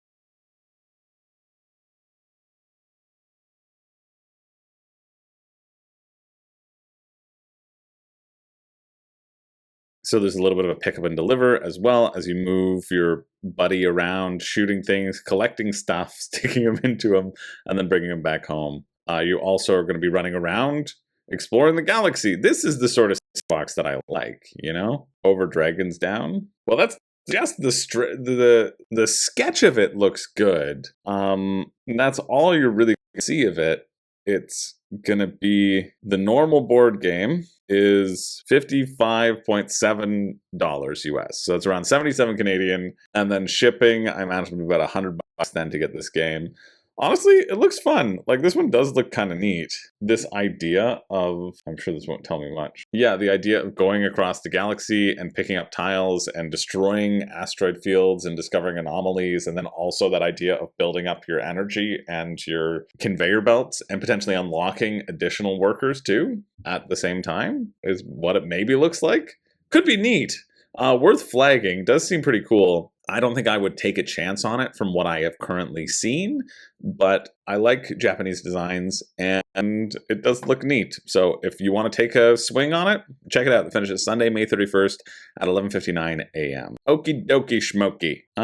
Next up, we've got this one, a little social deduction game, €18, 55 cards in it. This is Last Dog Standing, a hidden role survival game, maybe not social deduction, where players take on the roles of dogs trying to survive an outbreak. It's probably just draw cards into your hands. Yeah, I imagine it's just stuff. I've got the rules up here, which I'm going to take a little peek at, but it's probably, these are the cards in the deck. You want to be the last person standing, avoid drawing virus cards. Draw one, keep it hidden, and try to get rid of it, or try to infect other players. So if you draw a card, it's kind of like a take that card game, old maid style, with a little bit of a bluffing aspect. Hey, I hope you don't pick me to put that thing on, because if I have a virus, you're going to get infected. But if I'm going to call you out, because if you have a virus, then you die. It's that last person standing style of game. €18 isn't a horrible price for something like that, but not really anything that I'm personally interested in.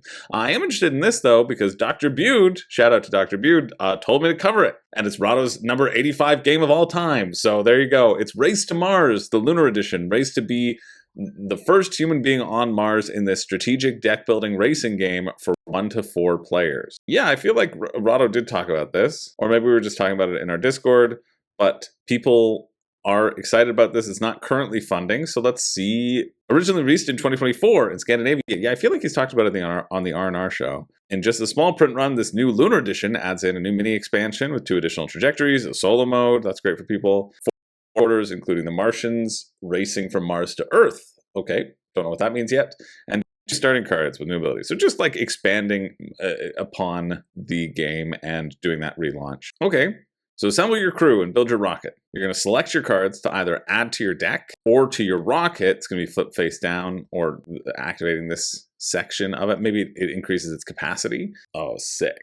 I'm getting a copy of the new Attack on Titan deck builder game, and I just got the tracking information for it, so I'm going to push everything aside so I can film a comparison between all the cards. I'm so excited about it. My pleading to Cryptozoic worked. Have to look up that tracking information right now.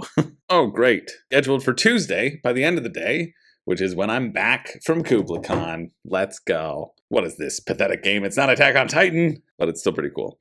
And then the unselected cards, they'll form the trajectory to Mars, which seems neat. I guess you have to deal with the different symbols as you go through. Then launch. Choose the perfect moment. Will you establish a lunar base for more efficient trajectory or blast off directly to Earth? I see, so you can set yourself a little more forward. And then the race is on. Use your crew and rockets to advance trajectory. Manage your resources and overcome to be the first to reach the planet. You know what's friggin' great? That the rulebook is almost at the top of the page. We do love that. Race to Mars, you're right. We love you. We want to give you a little smooch. You want a Mars game? This is way better than Legacy of Mars, for sure. Okay, this is just the additional modules that they're adding in. But the main rulebook is over here. Would you miss me in the end? If I run out of oxygen or fuel, hull navigation, velocity, and engineering and communication too. All right, 2 parts, pre-launch, post-launch. Pre-launch, you're going to pick a card or launch your rocket, place the card in your deck or attach it to your rocket. And then post-launch, You're going to play cards simultaneously, advance your rocket. You're probably building up these so you can have the resources to navigate the little track that you've created. That makes sense. I see the whole game in front of me. Cool. Yeah, so each card will be this. It'll be either the ability that you get to use up top, the trajectory, the hazards that you have to deal with, or what you can add to the rocket. You can only launch your rocket when both of the criteria are met. All the 12 cards have been placed. See, I want to just launch my rocket right away and just be like, I'm moving, you better catch up. But I guess that would break the game. So that's fair. And you have at least twice as many cards in your crew deck as you have rocket module. Your rocket card is not a module, so it doesn't. I see. So you're picking a space card. You can either add it to your crew deck or your rocket deck, but you have to have double the crew cards than you do rocket cards. Yeah, and so you can choose to build up a little bit more and build up more crew. Somebody is launching their rocket and they're going for it. Yeah, this game seems great. This seems really fun.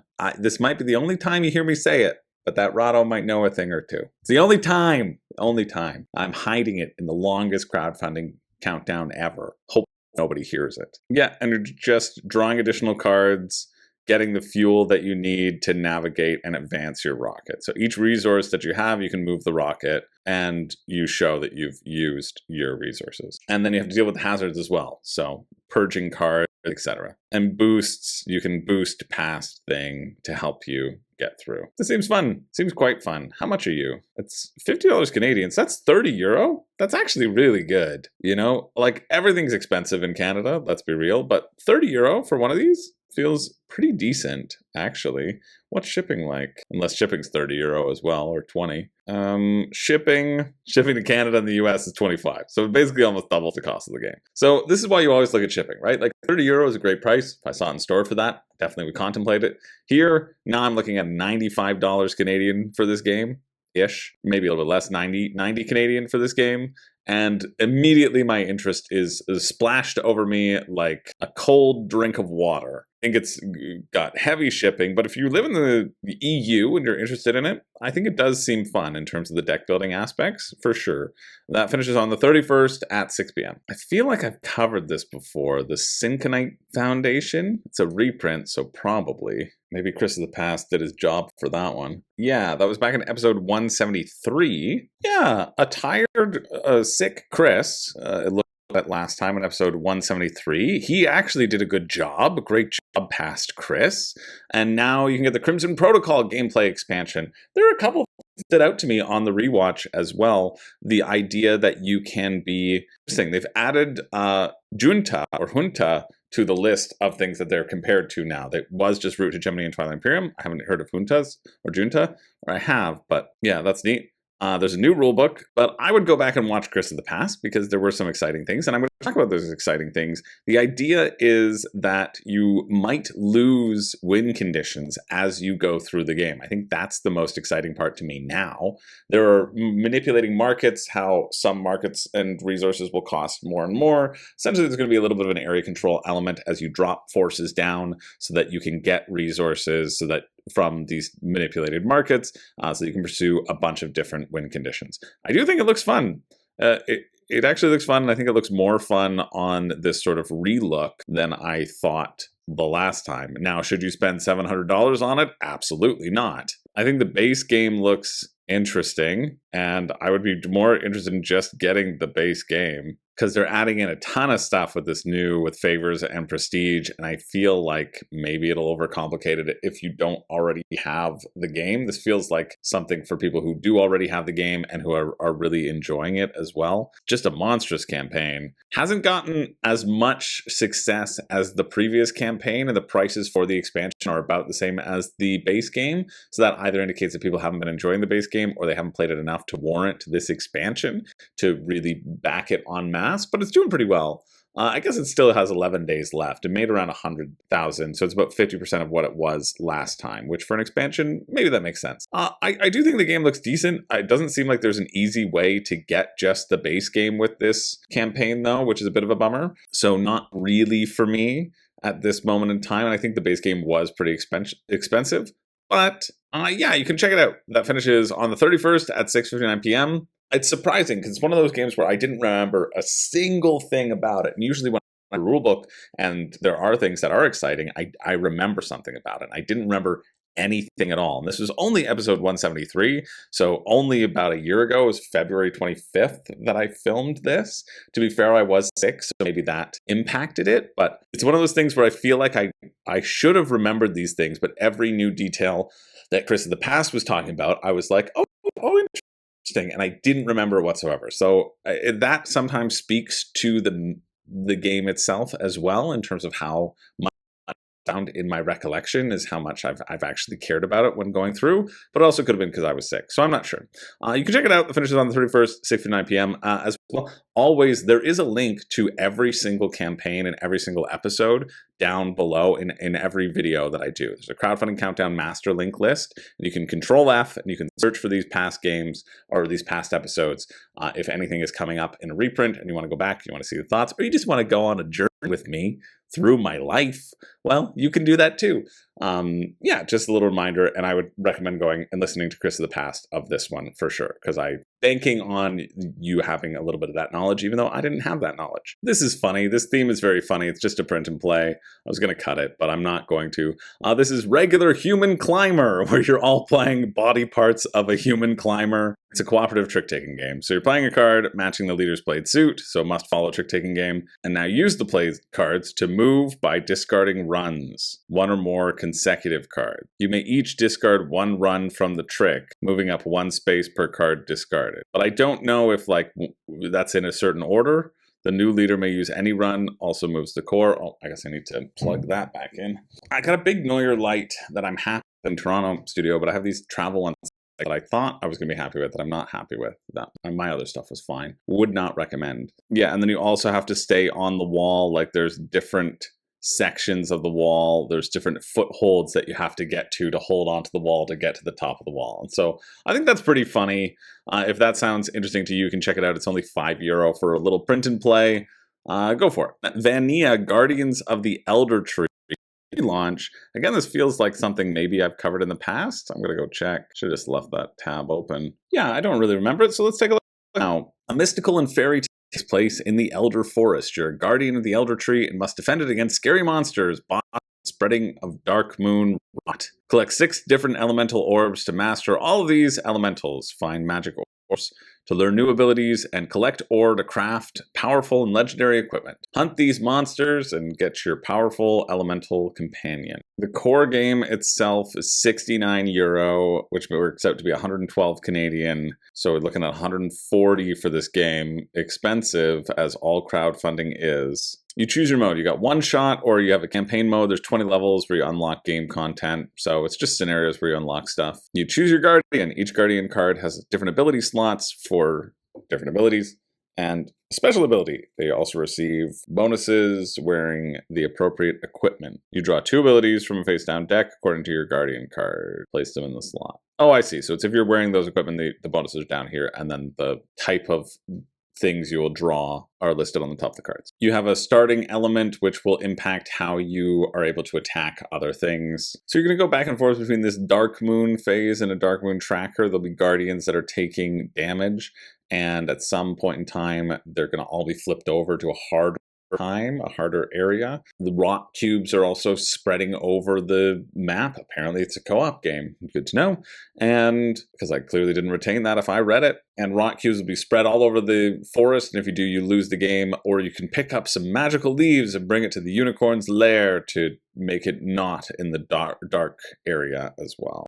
What's the point of this game so far? I still don't know. Have you told me why I care about any of this? No. But hey, you've got 4 gems. Have I mentioned you have 4 gems? Do you know that you've got companions? Great. There's going to be some combat. There's going to be a bunch of different fights. Every time you have a fight, you move up on a tracker, so you get better and better and better until you eventually explode, and then you can do that building up again for some reason. You have to save the Elder Tree and stop the rot. Make sure, so it's tower defense. There's a big Elder Tree in the middle. That makes sense. Guardians of the Elder Tree. You got to guard the Elder Tree. People are going to be moving in towards the Elder Tree. You got to heal the Elder Tree and stop the Dark Moon rot. Look at that. We finally figured out what it is near the very end of the gameplay section. Shipping is going to be $29 to the United States, $44 to Canada. Woof. So yeah, we're looking at like $160, $170 when you convert it to get this game. That's kind of a tower defense game that Come on, load. Your task is to protect the Elder Tree from all the monsters and bosses before they reduce its life point. You also need to prevent the spread of the Dark Moon Rot, which could lead to the Elder Tree's death, ending your game. You defeat all the bosses, and it still has at least 1 life point. Yeah, so managing that rot, managing the Guardians taking damage, the monsters on the board will get stronger and stronger and spawn as you go through. You're going to be gaining gems from a bag as well, and you can potentially spread Dark Moon Rot as it goes through. The system seemed fine. It's just fine. You have 3 action points, which are attacking, moving, and exploring. And so you're really just engaging with this combat section frequently, picking your best equipment, rolling the dice, trying not to die. And then working with this elemental system. Like the key here, the unique thing is maybe this elemental system of, oh, I have fire, I better go fight the plants, you know? So if you like that aspect of Pokemon where it's like, you put out your fire, that's an insect guy, I guess I'll lead with my fire type, whatever. Sure. It's just like $170 for this tower defense game? No, not really interested whatsoever. Not doing enough to set itself apart for me personally, but I'm glad it's funded. So if you're interested, it finishes on June 1st at 1 p.m. I'll leave it in the links, but you know I'm not a big solo player, so I'm not really going to cover this. This is a solitaire sci-fi game that answers the question, where is everybody? So you're trying to build the space station, you're trying to deal with the aliens. Some aliens have left bases in our solar system that can protect against the cosmic rays, and you realize you need to protect yourself against those cosmic rays as well. There's going to be some worker placement aspect of using your workers to get resources, to build things, to get ready to defend against the onslaught of the cosmic waves. Seems interesting, but I've never really gelled with DVG games either, or solo games, so I don't really feel like looking at it, to be honest, and this has gone on long enough. So we're moving on to Pasteles and Conservas, Exotic Tides. Pasteles is a standalone solo game about reopening your family's corner pastry shop, which is cool. You must balance customer demands, limited money, aging equipment, and evolving recipe book, adapting your strategy with each you bake to keep the business alive one day at a time. And then Conservas, Exotic Tides, is an expansion for Conservas, which I thought looked cool as a solo game, even though I'm not a solo gamer. It adds a brand new year to the original solo experience, introducing new sea flavors, changing customer expectations, and new locations that bring challenges, pushing players to adapt their fishing strategy and grow their Conservas business beyond familiar waters. I like Salt and Pepper. I think they do neat stuff. I'm interested more in this Pasteles, and I'll remind you about Conservas as we go through. Oh, I see. The recipe book are just the scenarios, which you're just folding the cloth to get different board layouts. Okay, this isn't going to tell me anything. I used to like Salt and Pepper until I saw that. 30 minutes, 30-minute game. One recipe book with 12 unique scenarios. Okay, you're going to hire workers to gather ingredients to then put in a polyomino style thing where you will have to fill up the recipe board. Repair your equipment, pay your staff, check for victory. Okay. Oh, are you not even going to give me a rule book? Yeah, download the rules. I guess we can look at Conservas. No, I should download the rules first. Conservas, I thought, was a cool game. It's a bag building game as you add different fish into your restaurant, or you catch different fish, but you have to be managing how many you catch, because if you catch too many, you can't repopulate the sea, and you've overfished it and you can't achieve different wind conditions, which I thought was a really neat idea of balancing how much do you pull from the sea and managing that and trying to really think about that as a concept. So they're just adding more stuff to it, a location book and new types of discs that they're going to add into the mix as well. As an expansion, it's €20, and then Pasteles is €25 for the new game. I just want to see the flow of the game, really, because it's not providing me with enough information on that. I just want to see how you get stuff based upon the... Oh, they just have the shape right on them. That's very easy. So each employee is going to have their own special ability, and each employee is also going to give you a token.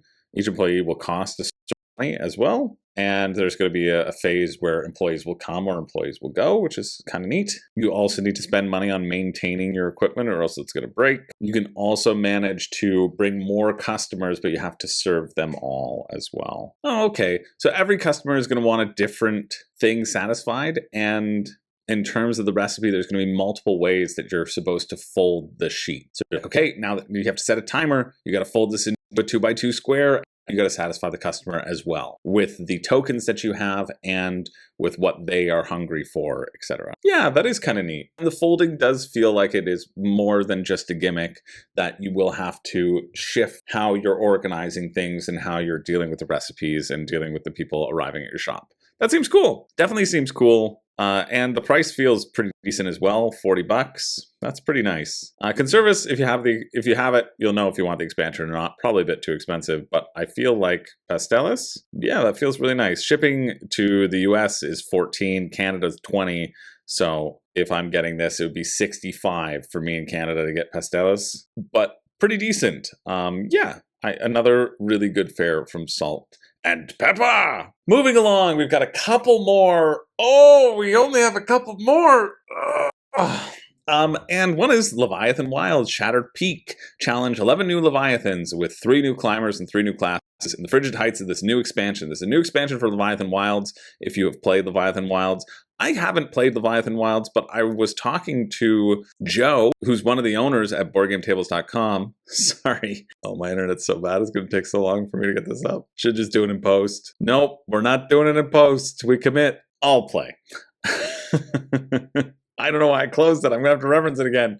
Oh, okay, we can't reference it again. But I was talking to him, and he was like, honestly, out of so much of the stuff that we help distribute, because it's using the great shipping, so we know that it's going to have great shipping, he said Leviathan Wilds is one of his favorites. So I think that's pretty cool. I know a lot of people who have played it, have enjoyed it. It's a solo and co-op boss battling board game. You're climbing and saving massive creatures. You're climbing up these different maps and trying to attack different points of them. The art is cool. I think it's designed by the artist as well. You're trying to shatter the binding crystals, which are represented by these dice, and you're trying to break these down, go to these different spots on the board, and lower them down as well. So $49 for a new expansion. You're getting a similar amount of content as you are in Leviathan Wilds for $69. I think if you haven't played it, certainly don't. This is your reminder. You don't need everything to a game you've never played. Did you hear me? You don't need everything to a game you've never played. And in fact, you don't need everything to a game you've never played. But if you have played it and you want more, well, this is a great chance to get it, because since it is fulfilled through, those people who we talked about before, I can't load it again. I can't. We're getting really good shipping at $4 and $9 to Canada. So that's great that is subsidized for you and makes it decently reasonable or reasonably decent, one or the other, to get in this crowdfunding capacity. So if you're interested in that, it finishes Tuesday, June 2nd at 5 p.m. And of course, we have to go back to where it all began on BackerKit. When the Scourge started, I realized, hey, guess what, Wiggles 3D? There's nothing else on BackerKit other than POCKETTOPIA. Is this going to be horrid? Probably. But we're going to see. It's the Big Squeeze from the creators of 5 Minute Dungeon. We're going to look at the Big Squeeze, see if you can sell lemonade and in an apocalypse. The theming seems fun. Is the gameplay going to be good? We're going to find out. Well, that theming is very funny. That you're making lemonade, and then the apocalypse is going to hit, and then you make more lemonade. It's a great video. Very, very funny. Base edition is $39. That feels reasonable. Oh, I swear to God, if you don't have a freaking rule book. I do like this idea that when you make lemonade, you're going to get some abilities as well. So not only are you going to be getting money, which you can use to boost up your stand, but you will have bonuses. I like that you have this slow ramp, and then you're going to get to chain these things together. I swear to God, where is your rule book, you stupid idiots? Nothing makes me more upset. Oh, of course the video was created by Kagan Productions, because it's an exceptional video that gets me excited about the game and tells me things about the game. Obviously, I always do that every single time. I'm like, yeah, this video is really good, and then it's always friggin' Ori every time. Every time that they gave him a rule book. Come on, maybe I'm missing it. I want this rule book so badly. Nope, can't find it. Is it an update? Because I want to see how the chaining things work. I want to see how the ramp works. I want to see what all these different player powers can do. I want to see how the asymmetry is. I like the push. I like the concept, for sure, but if you don't have a rulebook on your page, people shouldn't back your game. And no wonder, oh, gameplay's finished? Yes? Really?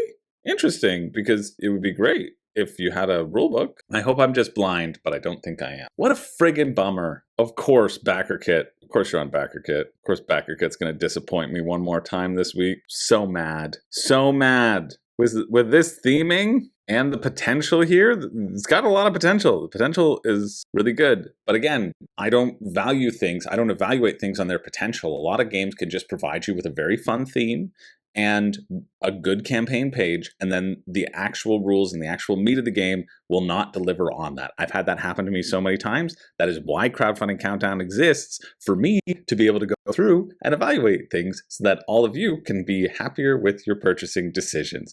And the fact that this doesn't offer that immediately indicates to me that, I mean, it says it's got a rule book, says it's going to be in there, that they don't care about providing you that option, that they aren't standing behind their product is what that means. If they were, they would be on the page. What a frickin' bummer. BackerKit decided to do it again and make me upset right at the very end. But that's it. That is it. That is it for the week. We have finally reached it. We are here at the end of the week. Thank you so much for sticking it with me. I appreciate you all. And a special thanks goes out to all of my patrons who support the channel and make stuff like this possible. If you've made it to the end and you've watched a bunch of crowdfunding countdowns and you're not yet a Patreon supporter, I would invite you, if you have the means, to consider subscribing for Patreon. Really, if you've made it this far, this was a lot. This week was a lot. Okay, it was a lot. And I do this because of my patrons, and I don't really make any money. So it would be nice to, really. You know, the YouTube ad revenue for something like this is like $20. And I'm not going to convert that into an hourly wage because, well, I'm not. And I'm not talking to my existing patrons who are very generous and are too generous, and you stop it. I'm talking to the new people who have gotten value out of Crowdfunding Countdown for many weeks, and you can probably throw me a couple bucks a month, realistically. But if you can't, that's okay. Also okay, right? Like, I don't ever keep anything behind a paywall for this exact reason, because I know I am cheap as well, and I know the bar for supporting channels is a lot, and I hope to meet that bar for you all, because YouTube ad revenue, it don't do shit. In case you didn't know, it's funded by enthusiasts like yourself. But you know what else we're going to be enthusiastic about? It's time to get our grunt on so we can go through, and I'm sure there's a pick for me and a pick for you. And I'm sure there's a lot of anger that I'm going to happen, but we're going to do the grunt down together, happening right now. And I'm going to change the scene so that I'm not just grunting at you furiously. You get to actually see the games. Nah, no, nah, nah, nah, cool. Meh, no, no, no, no, no, nah. Cards, meh, meh, no, no. Oi, a vault, a rule book. No, no, no, no, no, no, no, no, no, nah. Absolutely not. No, no,